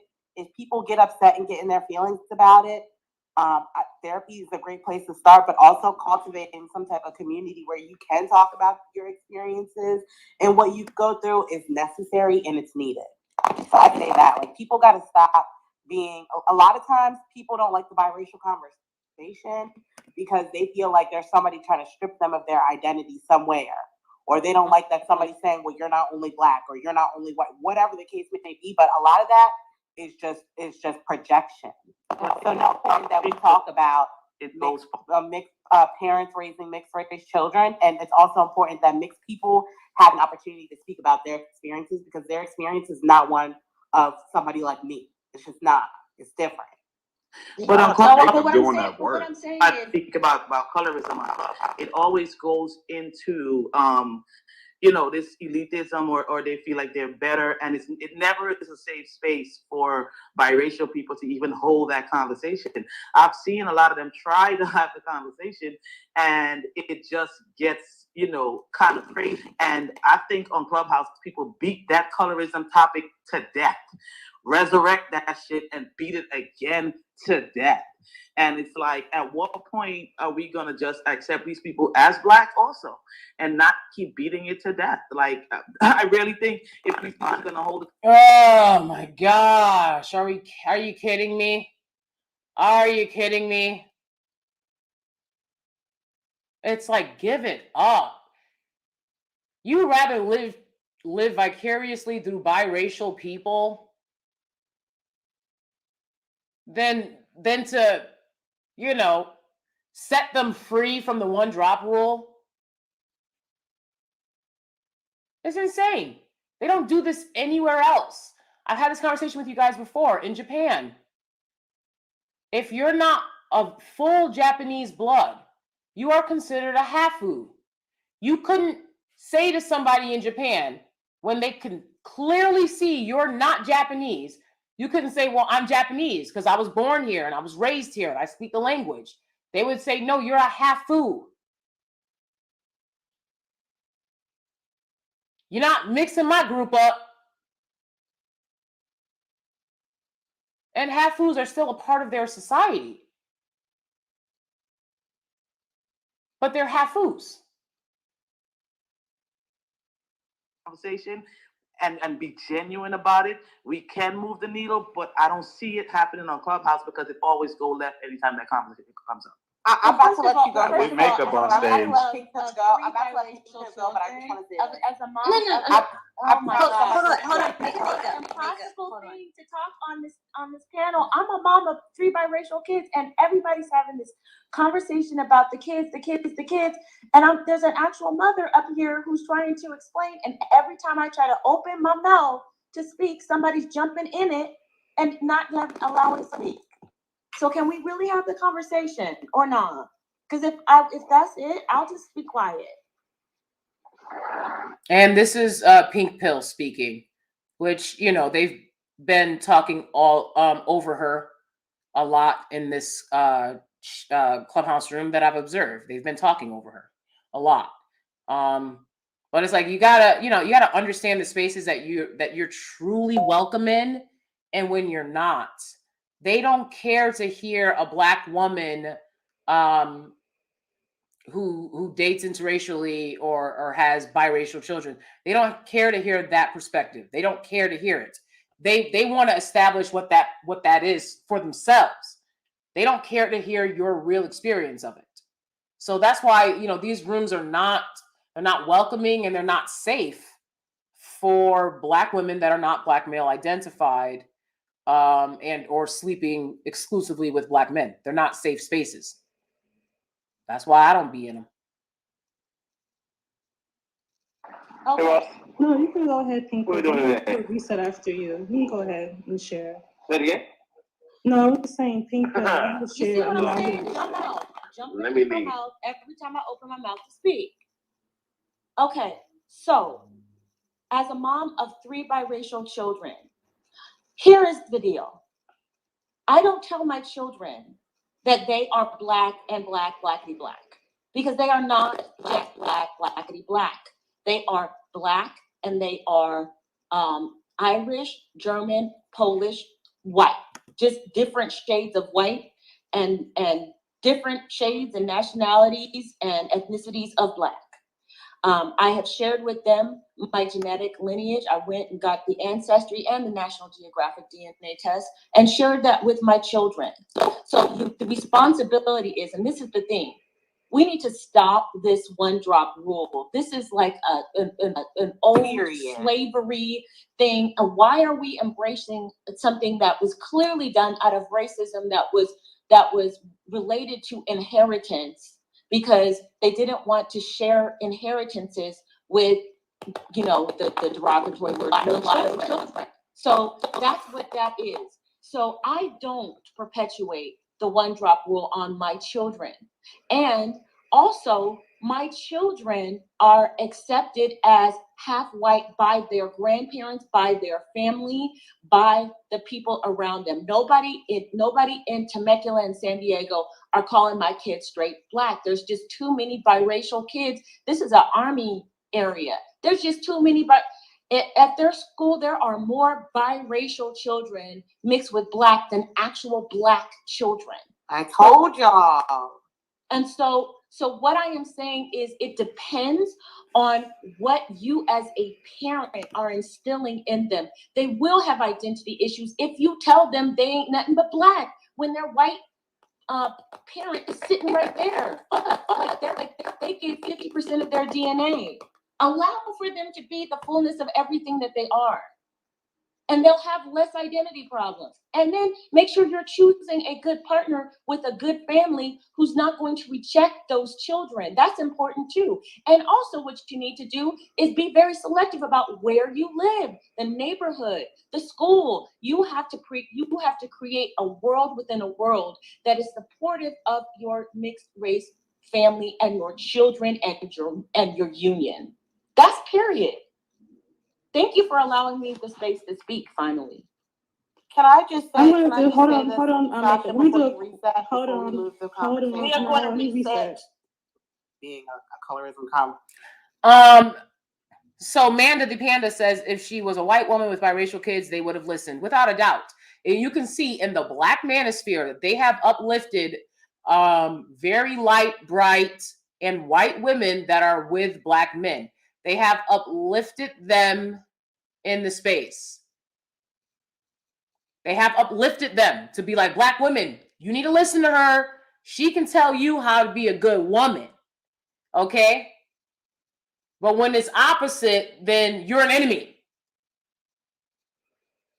It's like, okay, so get the fuck out of my face then. So then why are you asking me to kiss your ass? When y'all make it so fucking clear how y'all run shit. I'm not accepting that shit. You don't accept it. You don't accept it. And I don't have to fucking accept it. She ain't married to a man making more than my man. That's what I do know. That's why they be on here working their ass off trying to make some money to try to pretend like their husbands is providers. Well, Black Widow Rose says Pink Pill needs to stop going into spaces where she's hated. She is not liked by Black men at all. Yeah, I mean, it's very sad. Like,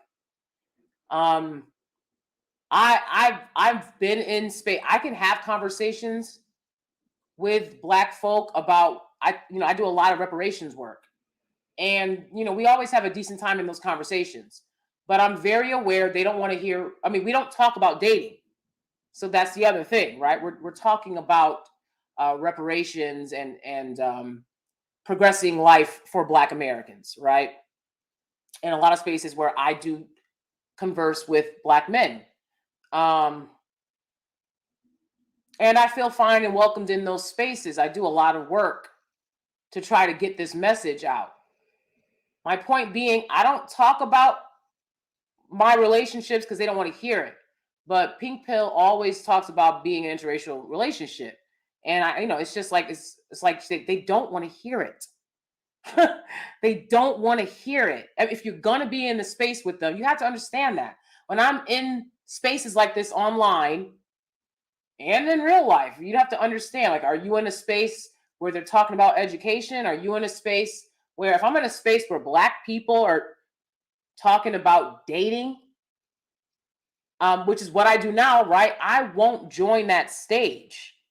I won't put myself in that space because there's not a man or woman in that space that wants to hear my Black woman opinion. They don't care about how I take care of my daddy's kids, about how to go through the crack cocaine epidemic and abject poverty. I had to help raise these motherfucking kids.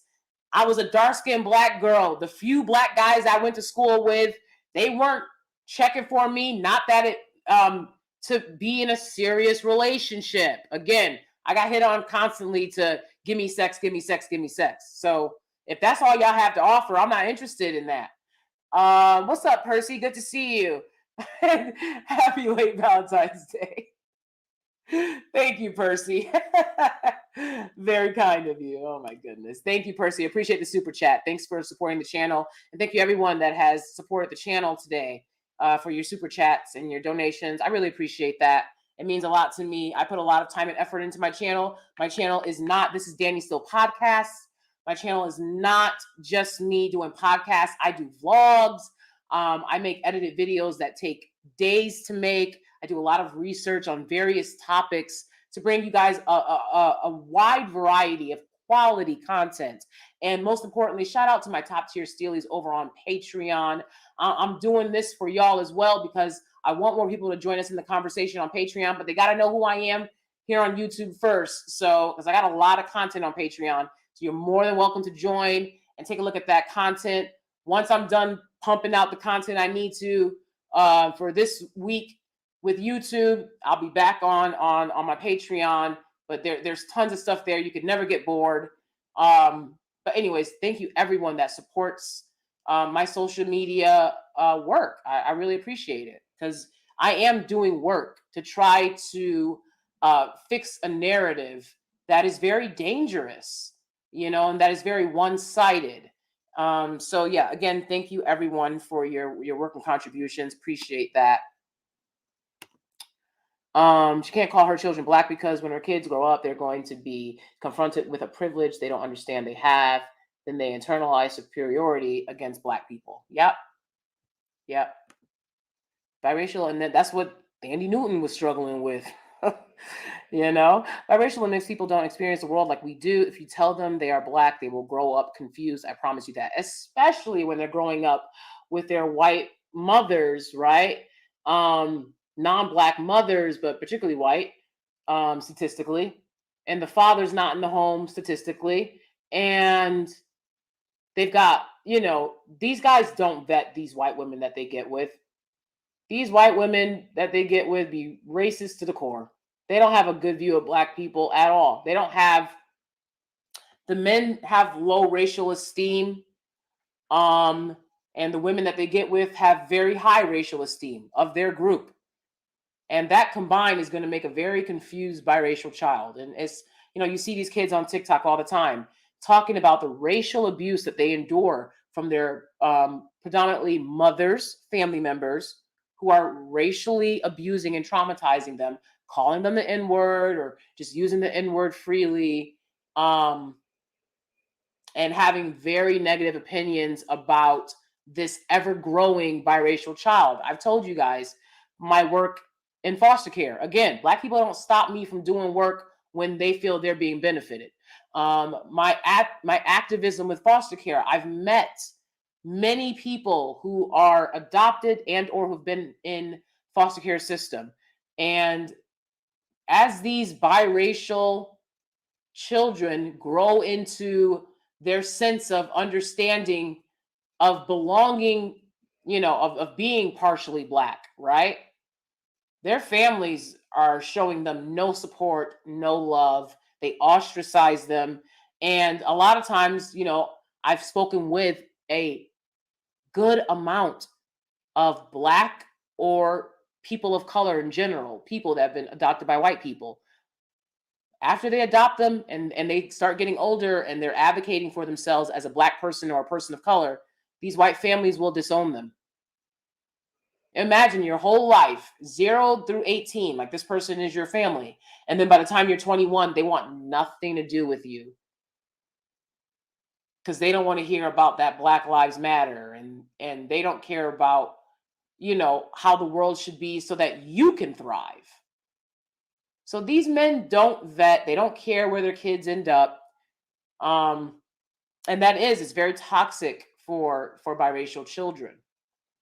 Does that happen sometimes with Black women and white men pairings? Yes, we've seen it. Okay, but it's not as prevalent as it is with Black men and white women, and that needs to be stated because it is a problem. I think it's absolutely sick what y'all have done to these biracial kids on TikTok. Heartbreaking. And again, not just them. The people I've personally talked to have shared their stories with me. Okay? My husband doesn't have anything to do with his family.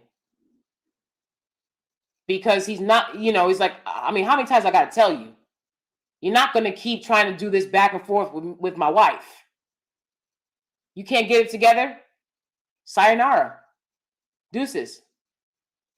Right? So that's just period. But, that's not something that Black men do. It's just not. They don't care. My old bestie had a biracial brother who came out looking white Jewish like his father. He grew up depressed as fuck because her family kept calling him Black. Black boys reject him, but white boys accepted him.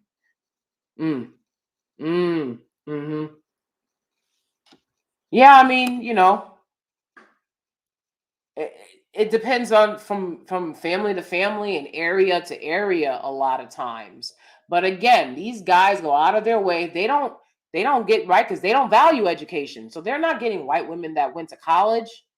So they're not getting women that have educated themselves in any way when it comes to racism and classism or anything else.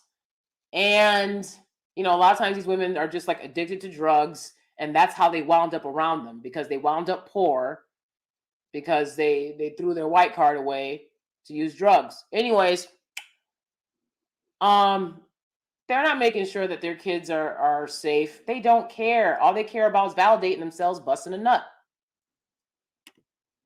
My old bestie had, I already said that. His mentor was a white man because my old bestie brother could pass for white. He didn't struggle with racism. That was his biracial reality. Too white for the Black kids, too Too black for the white comes to mind. I suppose, but that's your parents' job to set you straight on that, right? And like one way Barack Obama's mother was able to raise a son who wasn't angry about being biracial was that she raised them in Hawaii and Indonesia. Okay. So he was just a light-skinned brown kid with a white mother in Indonesia, probably had American privilege to some extent while he was there. His siblings were from there, right? So he had a connection to them family-wise in Indonesia. And in Hawaii, if you've ever been there, you would know it's a very diverse place. It's beautiful. You notice The Rock, Jason Momoa, people with Polynesian ancestry, people with their roots in Hawaii. Hawaii is a beautiful place to live and to raise your kids because it's not the toxic racism that's on the mainland isn't there like that. So, he wasn't in the Midwest around a bunch of white people telling him that he was black and that he wasn't white. And, so you gotta put the work in to make sure that your kids are taken care of in these interracial relationships. Conversation. And I think that that's what a lot of people make it. And it seems like, to Leah's point, when there are mixed people who have mixed spaces, a lot of times they spend their time terrorizing other people, not actually about their experiences. There are some people who will sit in the space and share their experiences because I sat and just listened because I'm interested in a lot more mixed race people now, and a lot of them are having their own identity, and we even see it in the UK, how they actually delineate, and that delineation doesn't mean that you're not a part of. Of course, it just means that there are some differences there, and that there's nothing wrong with embracing all sides of you. I don't know about you, but I have no black it is, and I fucking love going to her house. I love the culture in her house, right? It's such a fun, healthy blend of a little bit of this and a little bit of that, and that shit is fire.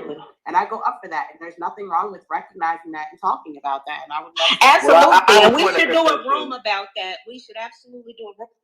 Whole crew in this shit, Nicole. You see Con in this bitch. Okay, Sasha's in here. But it is what it is. White women. Now, that's by no stretch of the imagination is it a knock or is it something to try to be obsequious in saying that. I'm just telling you that's what it is, right? Now that's one side of the argument. Somebody else somewhere is going to say, but black women don't even hold black men to a high standard. That's true. Sometimes they don't, but most of the time, more often than not, I think that black women hold black men to a standard that they don't want to meet, and so it's easier to go get coochie from the Becky and the Mary and the Lisa with the blonde hair and the blue eyes and the small tits and the non-cornbread eating ass. You know what I'm saying? So you hear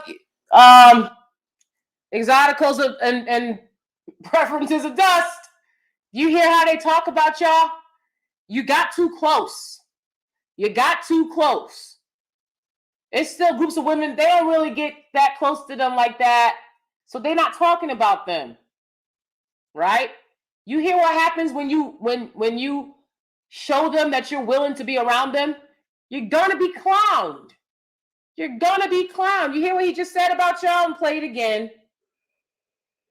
Tell the truth. The reason white women if you would like to get on stage.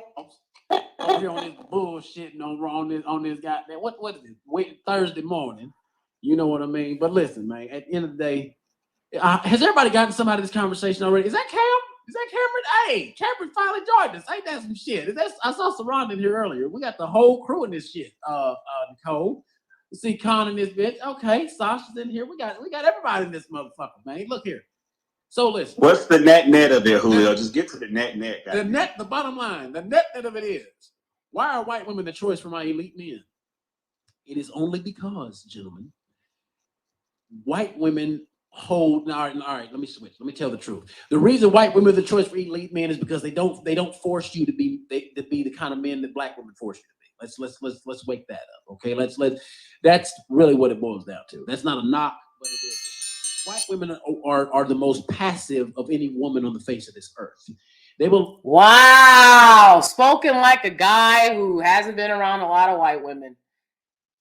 I don't know any white woman personally that wants to hear herself described as the most passive woman on earth. Now, again, you're talking about, and you see how they don't understand history?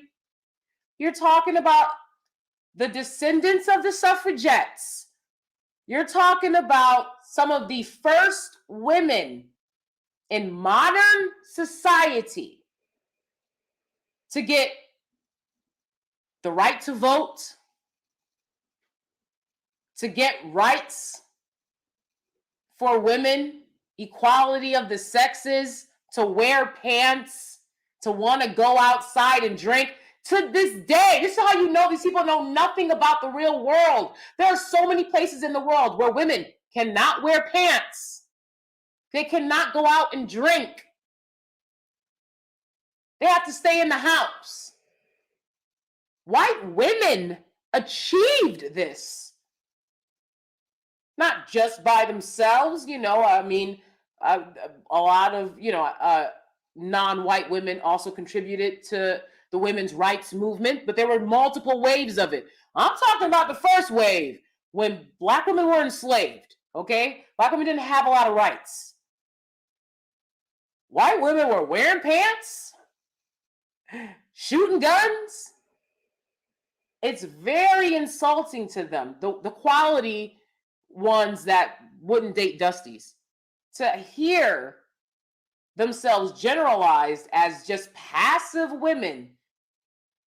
When any white woman I've seen that's been with a Black guy, she starts clapping. She doing the clap and the snap and the pop in her mouth. She starts doing the fake accent. So they want soft women. The softer, the better. The younger, the better. So that they can roll all over them. So that the women end up wearing slides and sweats and bonnets on their heads all day. Cussing and yelling and being angry. Yanking their kids up. Not being able to afford the groceries. Making everybody wait in the grocery line while they argue about a coupon. Step out of line. All right? Some of us can pay for everything. Okay? I'm just being honest. It's tragic. It's tragic. The softer, the younger, the better to steamroll them with. That's the only reason why. Because they're not these complacent women that are okay with, there's a lot of white women in America. It's a majority white population. So you would find more white women that, seem to be one way or seem to be other. There's a lot of them here. But statistically, there are more white women feminists than there are Black women feminists. Way more. Per their group. But they're passive and they're easy. The most passive, I haven't seen it. I'm sorry, I haven't seen it. I told y'all before, I was talking to a Black male family member of mine, a estranged family member now. And he was talking on the phone. I knew he had a white girlfriend, right, for years. And I'm hearing him talking on the phone to somebody that don't sound white. Now, he had a white girlfriend. That means whenever I was around her, she sounded white, right? I would bring my husband around. They're both white. They would talk. They both sounded white to me. So I'm like, who is my brother on the phone with? I'm like, yo, especially, oh shit, I done gave it away. I gave it away that it was my brother. Oh well. Okay. I was like, who is he on the phone with?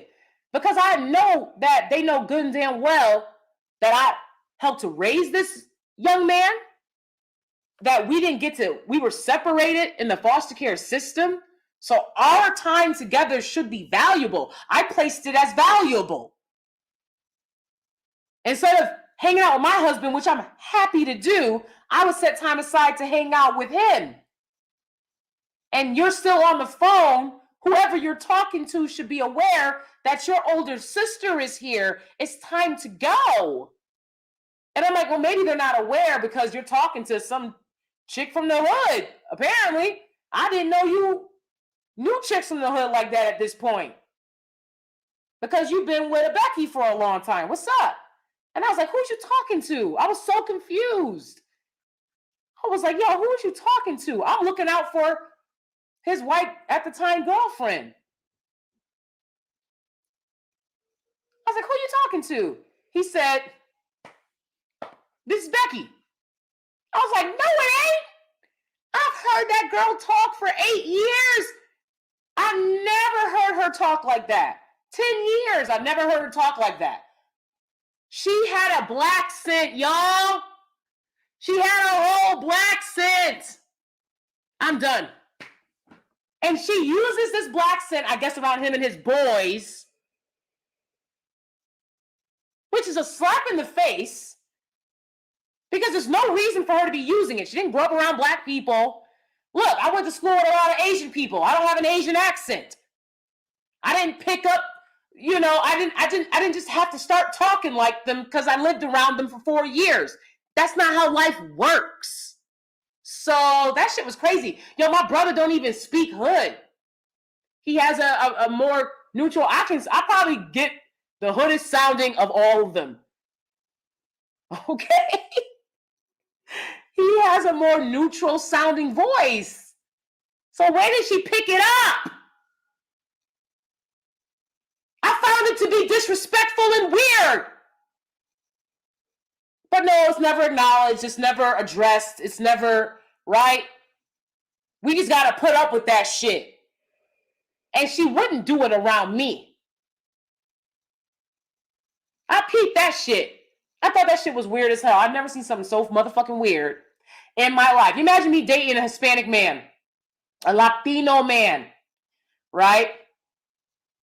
And then when I'm around his family, I'm like, hi, everyone. It's good to see you. It's so good to see you. And then when I'm around him and his boys, I'm like, Mamacita Rita!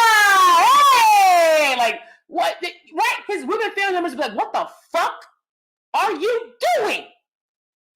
I'm not going to put up with that shit. You hear this chick on the phone and shit there, Mamacita Rita! Hey! ¿Cómo está? Estoy bien. ¿Y tú? Like, bitch, what the fuck? I heard you talking. You don't sound like that, and you don't have to sound like that. So why are you doing it? These guys get a kick out of that. They get a kick out of being called the N-word. Did you know that? They do. They do. Anybody that dates a black man, go to their Twitter account. My nigga, see my nigga, and I want my nigga. It don't matter if she black, white, Asian, dark skin, or light skin. My nigga. I'm like, y'all want to be called that 24/7? My nigga this and my nigga that. Y'all can't give up the word. Y'all can't give it up. Oh, we got to reclaim it and we got to give out passes for it. You want to hear it all the time. I don't want to hear that shit. And definitely not out of y'all little girlfriends' mouths. Like, come on, man. So it's crazy what they set up, and then they want to sit around and complain like they're victims. When y'all the ones that set this shit up. Isn't that what Godfrey said? He was like, we're the ones that invented this. He was ranting about black women and white men interracial relationships, and then out his mouth says, we're the ones, black men, we're the ones who invented this. But he was still mad at black women for dating interracially. You can't make this shit up. It's just bizarre as hell. It's like there's no brain cells are used to spit the rhetoric that these guys spit. There are no brain cells. Señorita! Okay, let's continue. Allow you to literally violate them physically and psychologically and get away with the shit. But that's what are the most packed. Did you just hear what he said? Listen up. He literally says he's saying white women will let you violate them and you can get away with it. That's That's what they're looking for. See, I observed that was what they were looking for. I peeped that game very young, and I was like, hell to the nah, nah, hell to the nah. Now, I know not everyone is on that shit, but when you got a large critical mass of y'all that insist that you need somebody that you can walk all over and you can be broke around and she won't say shit and that's love, fuck out of here. Of any woman on the face of this earth. They will allow you to literally violate them physically and psychologically and get away with shit. But that's what black men love, because black men, a lot of black men don't like the accountability drug that black women force them to take every single day. That's the problem. And it's not by no stretch of the imagination is it a knock, or is it something to try to be. Well, he got that right. Let me tell you something. My husband is like, his whole life has changed. Because I'm like, every day, you're going to pop one of these accountability pills. What's up? What's up? It's time to be accountable. What are you doing for me? What are you doing for me? Let's chat. Family meeting, house meeting. What are you doing for D today? Okay, I need that accountability pill. So you got that right. Ain't no shame in that for me. You got to take care of yourself out here. The world's not looking out for you, black woman. So if you don't look out for you, then you're a fool. You're a fool.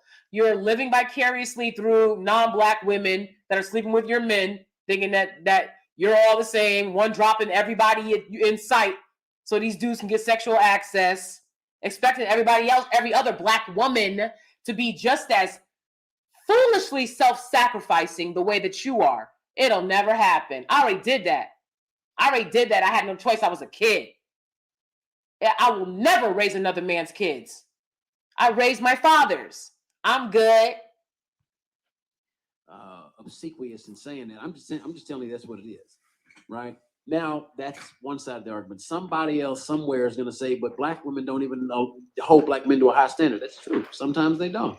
But most of the time, more often than not, I think that black women hold black men to a standard that they don't want to meet. And so it's easier to go get coochie from the Becky and the Mary and the Lisa with the blonde hair and the blue eyes and the small tits and the non-cornbread eating ass. You know, so it's. Julio, statistics does show that black men at large, I think it's like about 70% or about a little bit higher than that.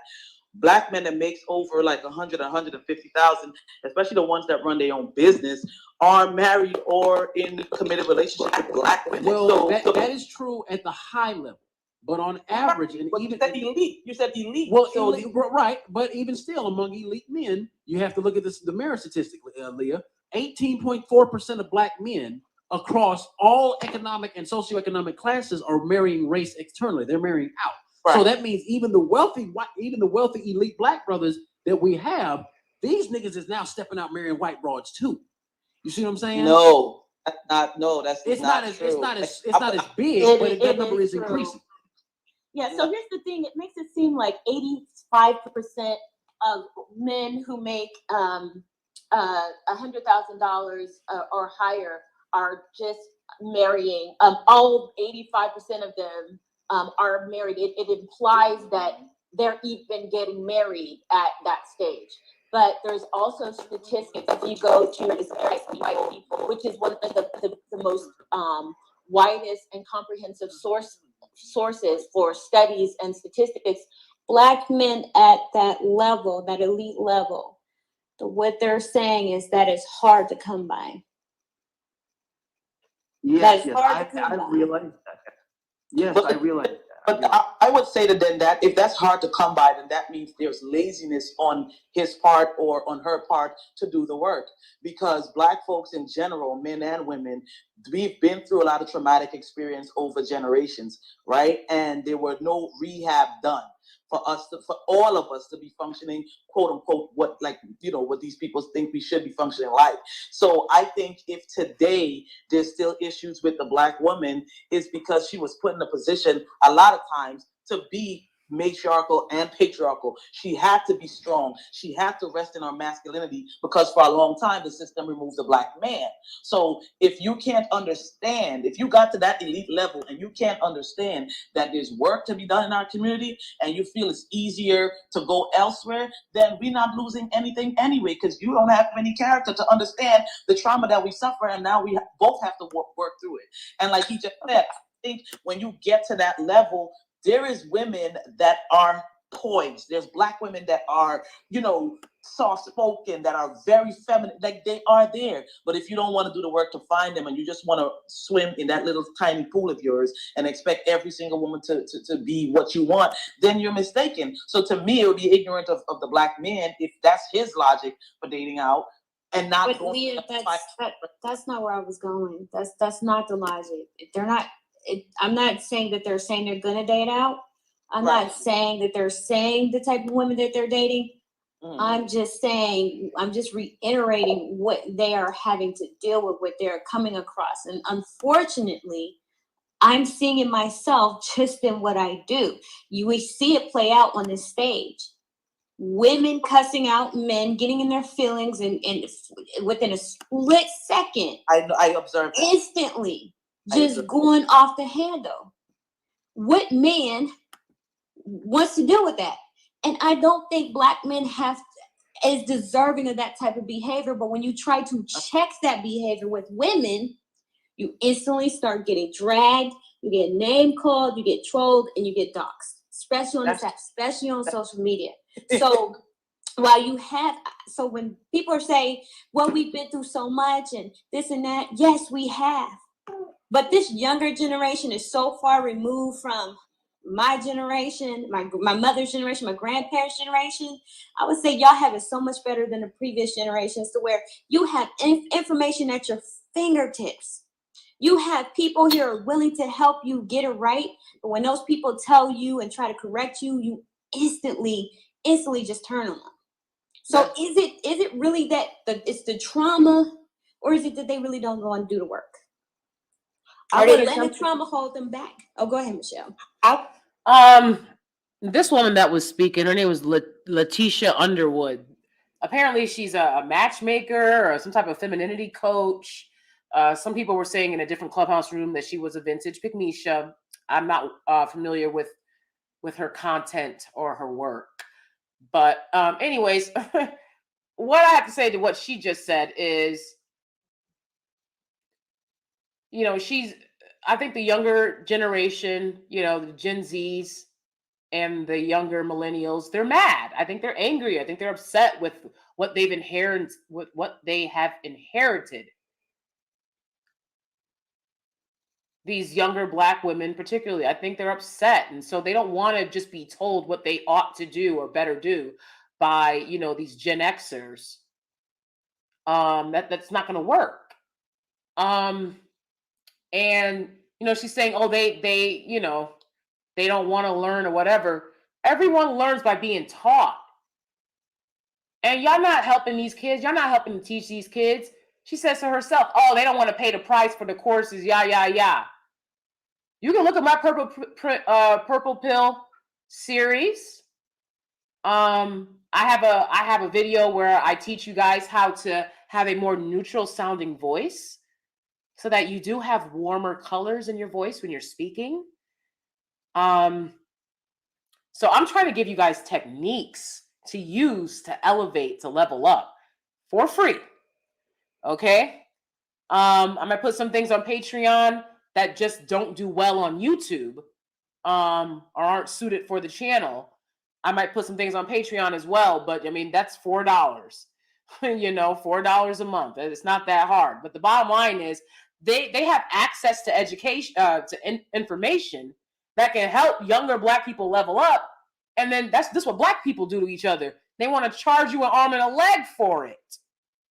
When a lot of that stuff is common sense, that they learned from living. They didn't go to school. They didn't have to pay to learn that, but they want you to pay for it.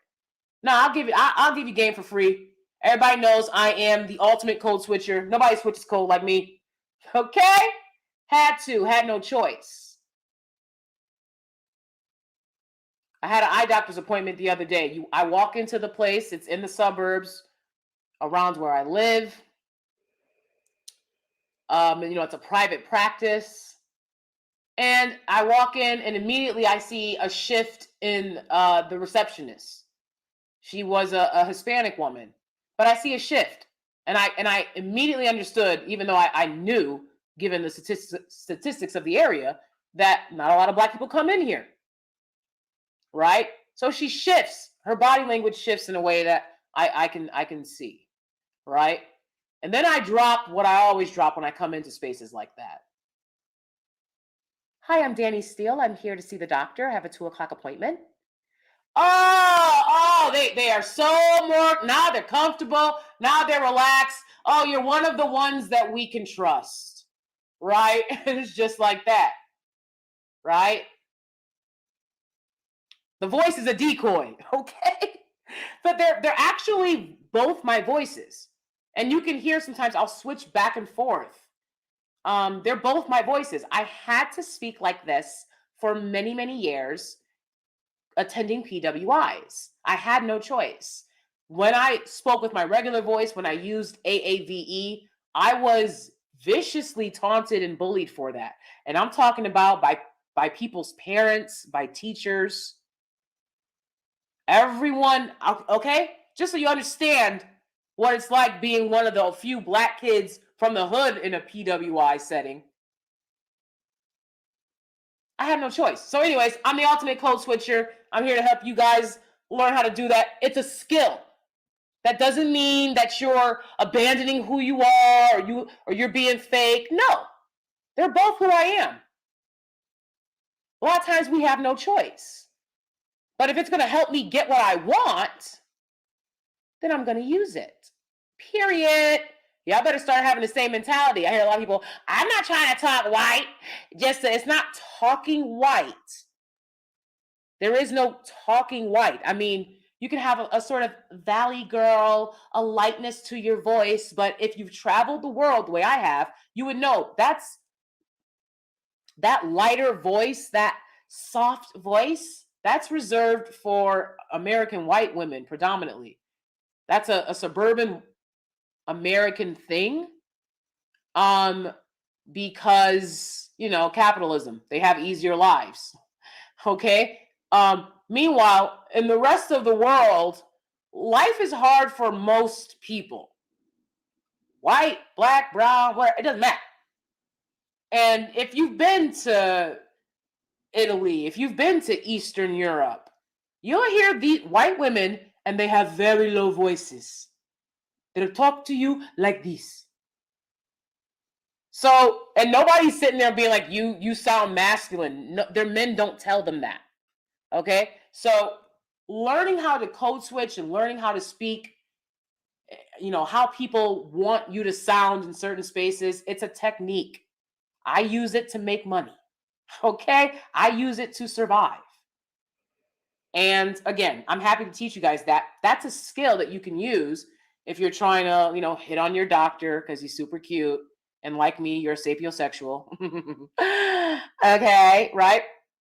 Anyways, bottom line is, when they saw me, they were all like, right, uptight, so scared that I was going to be like, get in my glasses. And I had eye doctor's appointment. I need contacts, right? We're just having a normal conversation, having a good time talking. The doctor was like, oh, you're my favorite patient. And you're right, I just met him. Okay, period, poo. Okay, I win. Okay. So again, they expect the younger people, the younger women, to respond to these unfair dating dynamics, to accept colorism the way they've accepted colorism and all that BS. And you guys are not doing it. And I'm here for that.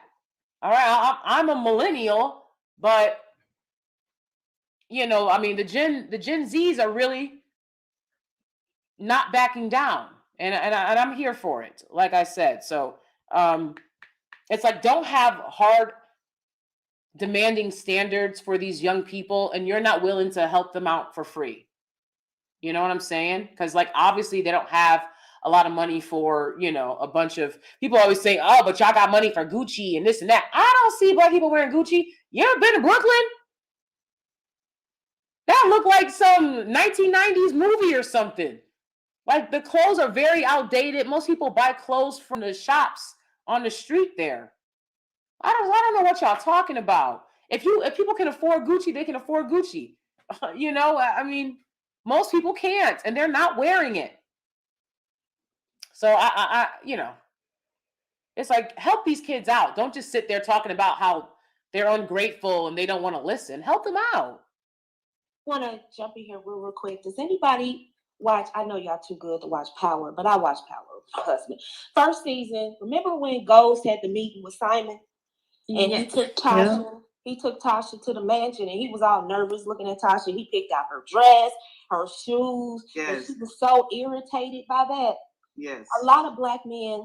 Can I just be honest? And I know y'all gonna hate me, but y'all already hate me anyway. So he was nervous. Why? Because both of them came up out of the mud together, and he was afraid that she wouldn't be able to code switch.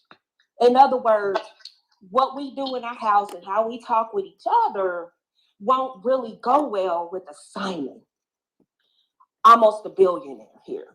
And she was like, I got it, Ghost, you ain't gotta act like that, I got it. And what did she do? She went in there and popped off at Simon. Y'all remember? You remember? Yeah, and exactly. She went in there and popped off at Simon, and he almost lost that. Well, he told Simon he didn't want to do it. He had already handled it. And she comes in, and he doesn't need to do anything. And then it just popping off at Simon, and everybody's looking like Ghost was so embarrassed. And honestly, a lot of men with money fear that. They fear that like something fierce. And when people try to tell black women, hey, it's not your fault where you came from, but let us help you. You know, if you want to move in these circles, let us help you. They push back. It's almost like, screw it. I can talk the way I want to talk. I can dress the way I want to dress, and they need to accept me. Do you understand? Every generation since humanity, every generation has always tried to penetrate old money. They've always tried to bring in their progressive ideas to old money, and each generation fails. You know why? Because they have a decorum that won't bend.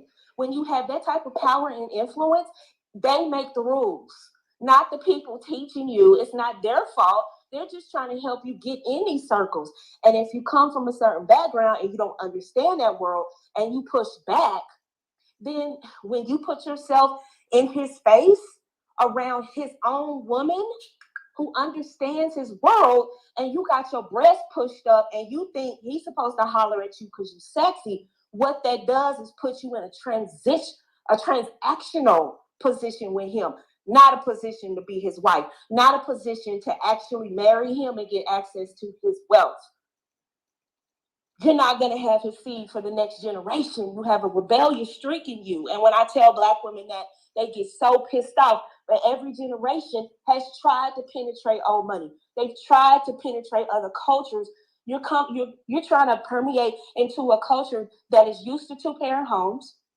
They're used to, we're talking people that came over from the Mayflower. That's how far they can go back. Vanderbilts and the Post and J.P. Morgan. We talking real money, serious dough. That this is a documentary on HBO about Icon. Most people didn't even know that he was a billionaire. They didn't know who he is. That's how real money moves.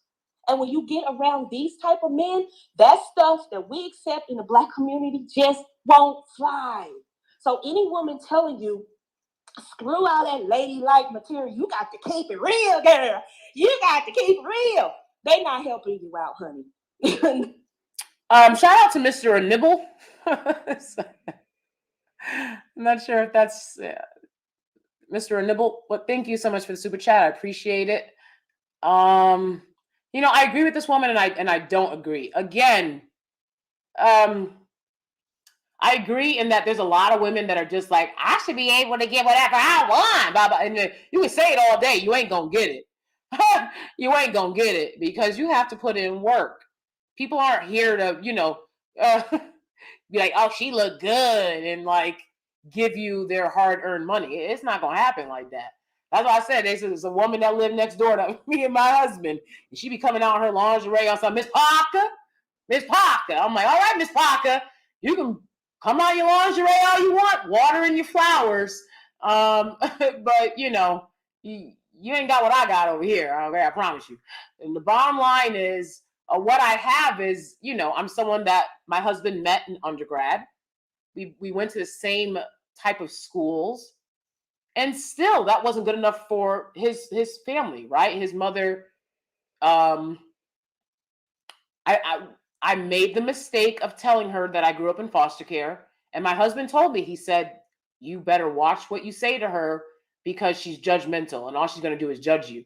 And I had no idea what that meant and how far and deep that would go at the time. I was, 24 years old.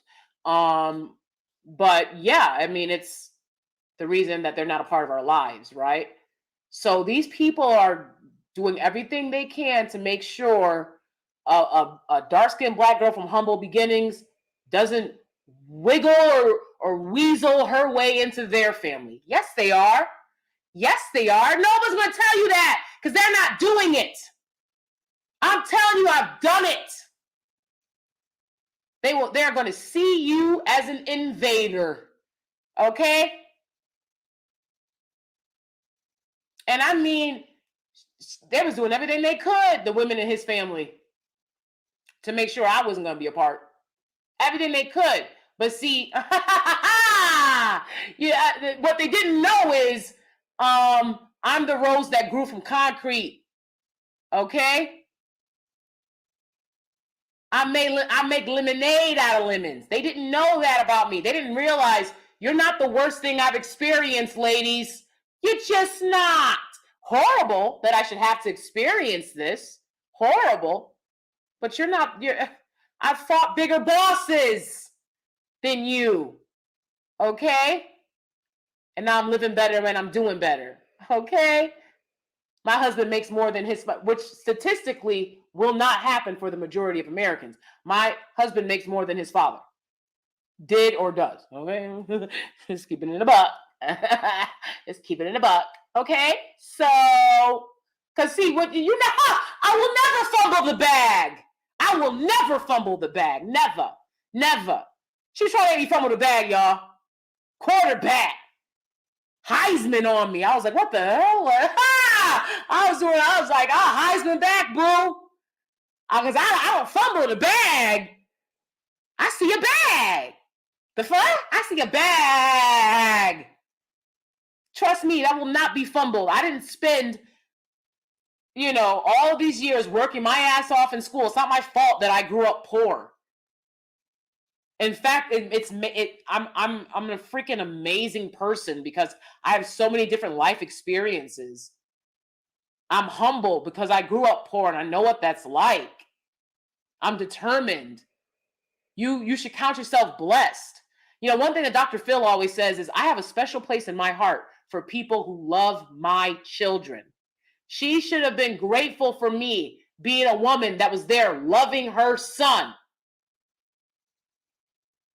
Because he can be, these intelligent men, they're narcissists. All right? Intelligent men are narcissists. A lot of times. We still love them. You got to love somebody, okay? Nobody's perfect. That being said, she should have loved me for loving her son and being there for him at a time when, he felt alone. And his whole world has changed and completing his life. Okay, just to be honest. Just to be honest. That's why I said I saved him. He didn't save me. We saved each other. Okay. But anyways. Yeah, your family's not rooting for you to level up. And these families that you're trying to get into, they don't want you there. You and your humble beginnings and your beautiful dark skin. When they was just calling Italian people black. They just stopped doing that in the fucking 50s. If you saw my video on Johnny Cash's first wife, Vivian Cash, the media, when they were married, went crazy. And this is in the 50s. Because they thought she looked like a black woman. She was Italian. She had African ancestry. They were like, she looks black, y'all. She looks black. That's what they were doing to Italians back then. And then you're going to turn around and do that to me? I mean, I know I don't look black. I am black. Hallelujah. But you're going to turn around and give me that same discrimination that you was just suffering through a few decades ago? What's up? Y'all use that all the time to be like, oh, why are you blacks complaining about things? My father came here and all he had was a sandwich shop. Yeah, and guess what? Everybody got, the course let y'all keep all that money from all that laundering. Well, we won't get into it. Y'all see what's going down with the Cuomos right now? They grimy. Cuomos threw away their daddy's whole legacy. Anyways, you know what I'm saying? There's no kindness. They don't want you to level up. But when you're on the level up journey, you have no choice. You have no choice. Okay, so just keep that in mind. I told y'all before, divestment hurts. And I once you achieve it, Tia Taylor is a beautiful Nigerian and Jamaican first generation black woman. She lives in Milan with her Italian boyfriend. She just did a series of videos talking about how they was calling the cops on her because she was, having lunch with her friend who's also black. And they saw black people and they called the cops.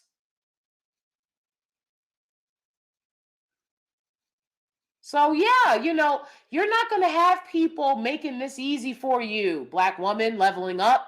The whole world is against it. So you got to be in it for yourself. You got to be determined for you, for your future kids.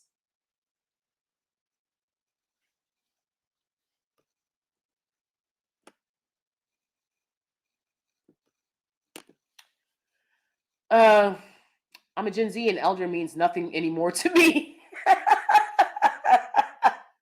Yeah, they made it that way. They made it that way. They let us down.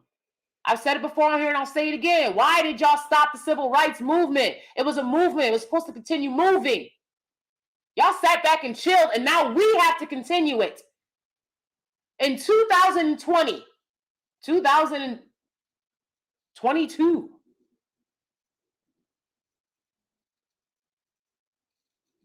because y'all didn't want to continue the work. The work never stops. You got lazy, you got complacent. You don't get praised for that.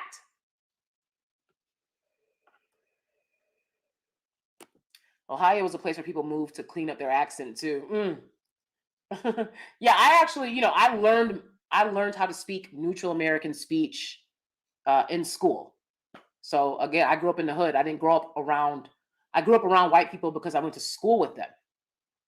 And as Pink Pill was saying, right, when you grow up around white people, they have they have homes, they have summer homes and winter homes and cottages on the lake, and they'll invite you to go on vacation with them.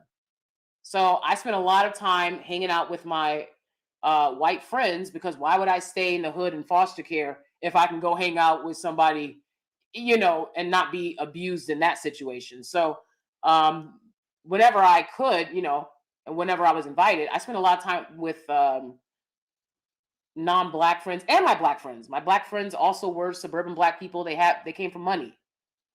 There were middle-class black people that went to my school as well, but most of the black kids were suburban. It was a private school you had to pay. And I was the poorest. I was the poorest kid there. All right. And like I said, I'm doing well, dog. So it's absolutely possible to level yourself up out of your given circumstances, but it takes work.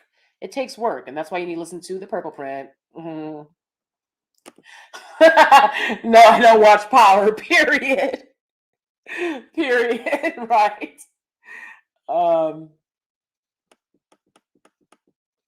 Natari Naughton actually, I took an acting class with her once, and she gave me a scene from Power.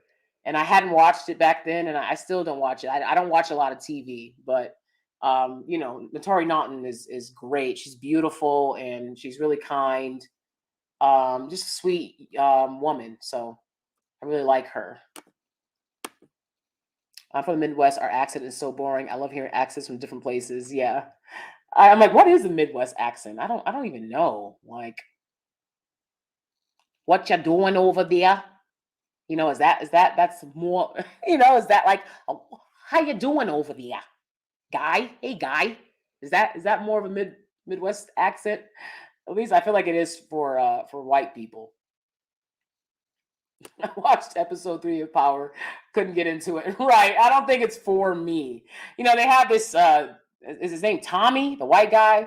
And I've never met any white guy like him. I never have. You know, and it just seems like such a caricature.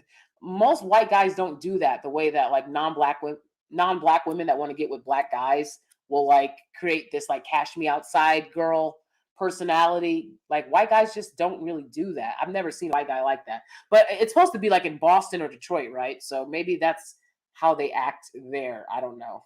But it just didn't seem very realistic to me. I saw the trailer and said, nah. Oh my goodness. Only 50 Cent could put a scene in his show like that because he hates exactly. Exactly. Black women code switch way better than black men. We train these men up to get pushed back and abandoned. Yep, exactly. Very true. Very true. Because what I've noticed is with black guys that speak neutral American, they don't code switch back to like that. They don't speak like, oh, now they're speaking AAVE. They can't do both. They really can't. That's what I noticed. And then like, you know, when they don't know how to speak in a neutral American voice, then they'll be like, so you know what I'm saying? What's the reciprocity to your proximity in the facility? I'm like, what the hell? What are you talking about? Oh, good times. Good times. But yeah, you know, I mean, we've been on here for a while now. I think I'm just going to end it.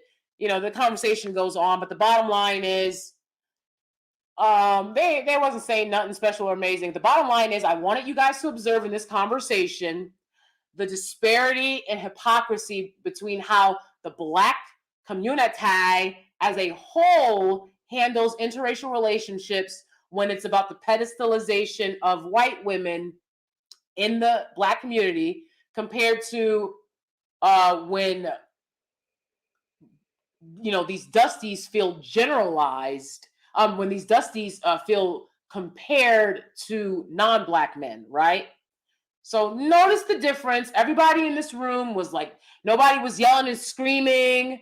You know, they weren't talking about how, oh, black men hate us. They didn't have that narrative. They were just listening, putting non-black women on a pedestal, just like any other day in the black community. This is how things actually happen. So again, they can talk about online, well, they'll be in some spaces and, you know, a lot of younger black women will like cuss them out or whatever. And like I said, props to them. But the bottom line is, these vintage pygmishas, these boomer, Gen X, and a lot of millennial women as well, they're all for it. The pedestalization of non-black women in the community. They support it.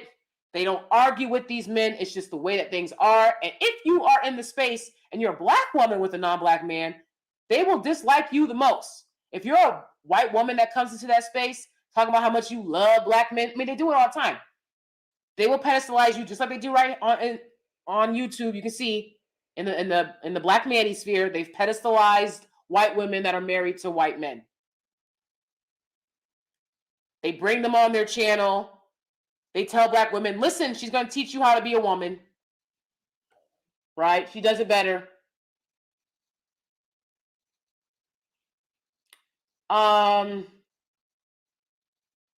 And it's just, it gets so old. It's so pathetic, you know, because it's like, come on. When are you guys going to stop with the projection and the hypocrisy and the freaking mind games? And only a fool would fall for it. Only a fool. You know, but look at the pushback. When you put yourself first, Black women can't put themselves first. You think these non-Black women are putting themselves first when they decide to get with the few Black men that are making money in the community? You don't think they're putting themselves first?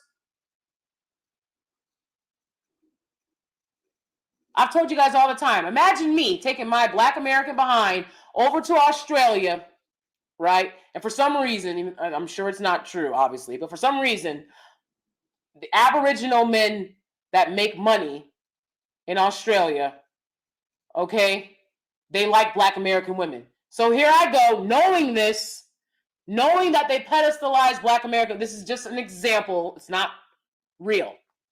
All right. So I know that Aboriginal men in Australia put Black American women on pedestals. So I take my ass over there. I'm looking at the condition of the community.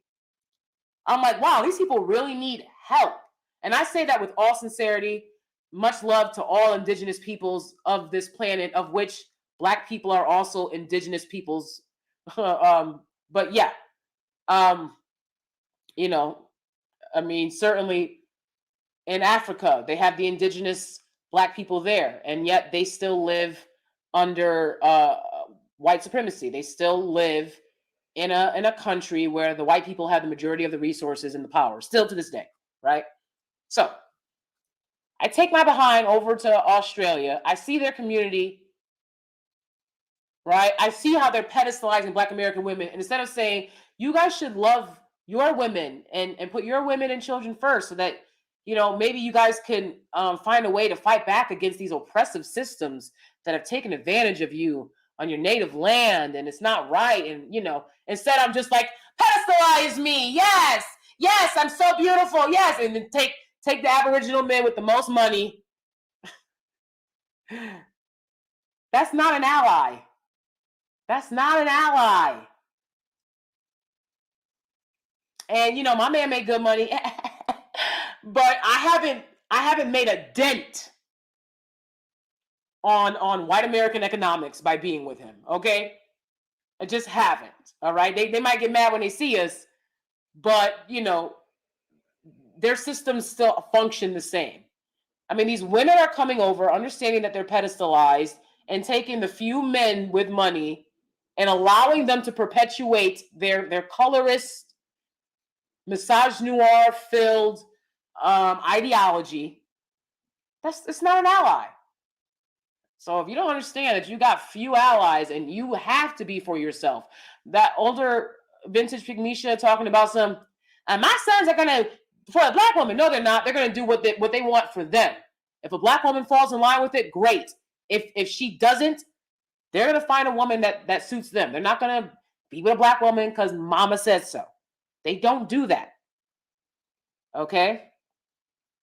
And you know, I speak a lot about racial esteem on my channel and how it's very low for Black people, and that's a psychological statistical fact. Okay. So again, it might be a hard conversation, but it's not a conversation for you to be defensive and windmilling in the comments about. It really isn't.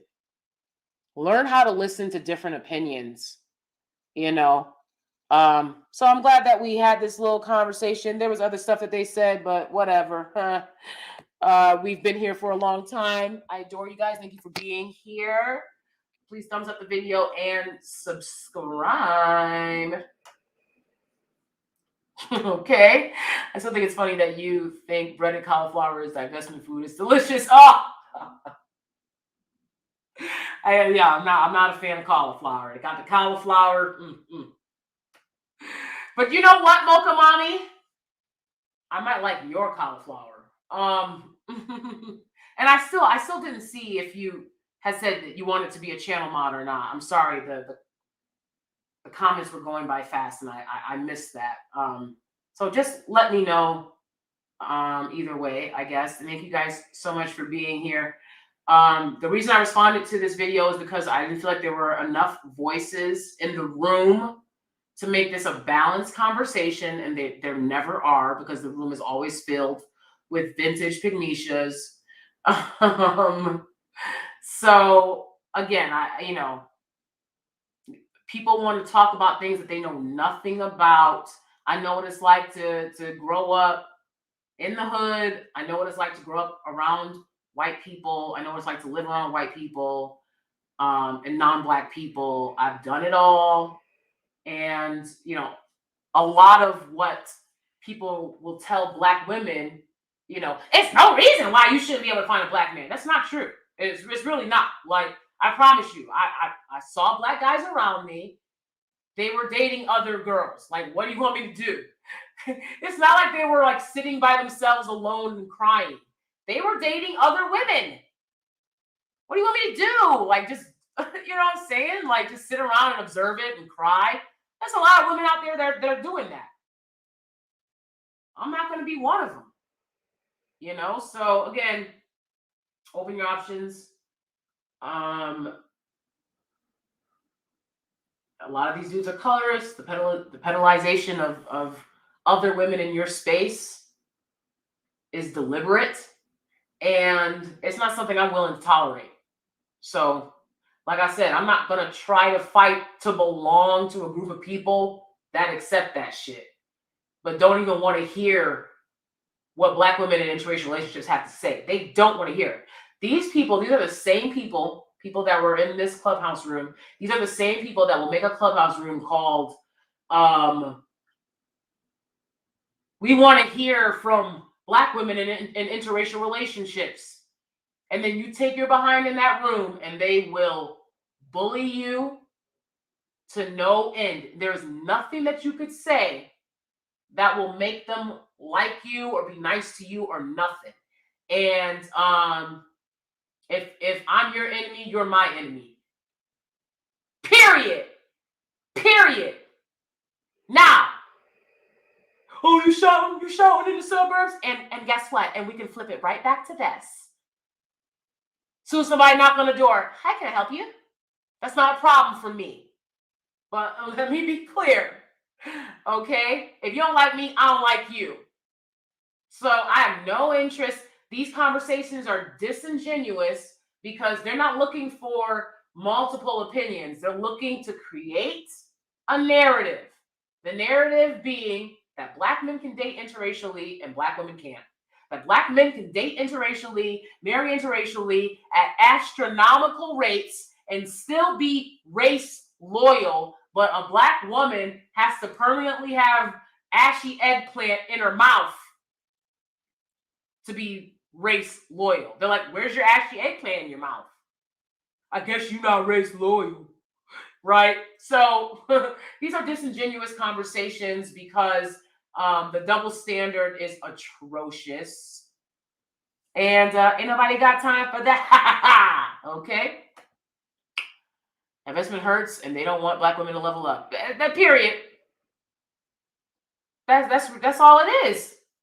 That's all it is. And it hurts because nobody wants you to level up out here. Nobody wants you to be doing better. You were supposed to be a permanent underclass of Tammys and tools. Remember when they made that law in one town in America? This is American history. They said, Black women, you better get your asses up out of the house. It was some town, I think it was in Florida, and the women weren't working because they were at home taking care of their children. Their husbands were working.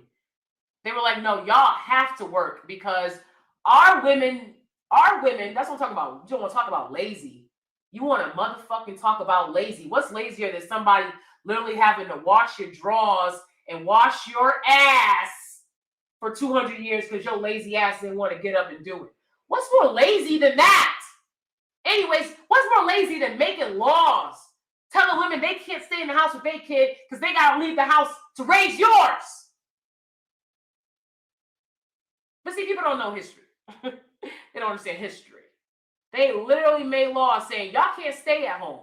Y'all have to be out. We need y'all to work for us. And when that no longer worked, what do? They bring in people from, foreign places to make them do cheap labor. Very lazy. They try to make people do cheap labor so you can live in the lap of luxury. That's cheap or free labor, right? So you can live like some feudal lord or lady. That's pretty fucking lazy to me. To manipulate, because you're the majority, to manipulate laws and policies like that. So they don't want to be saved. These people were doing that to Black women.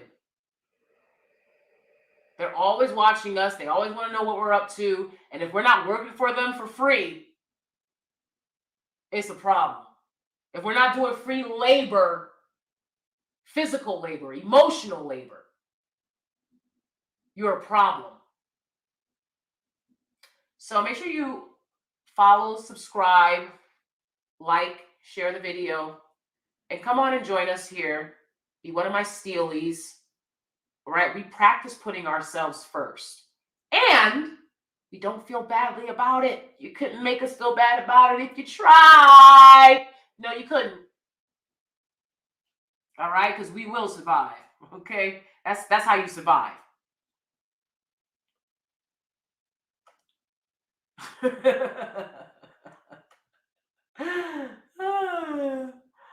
Okay.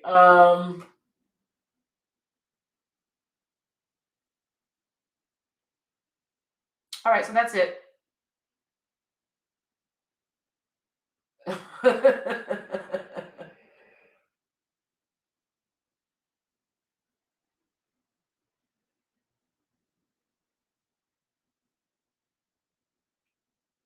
Whoa, okay, what's going on here?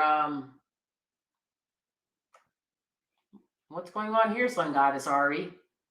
I'm not sure what you're talking about. The only mocha I know is Mocha Mommy. But, oh no. Okay, well. Okay. Okay, so yeah, that's it. Love y'all. I'm about to take my dog on a walk. And thank you for being here. I'll see you guys soon.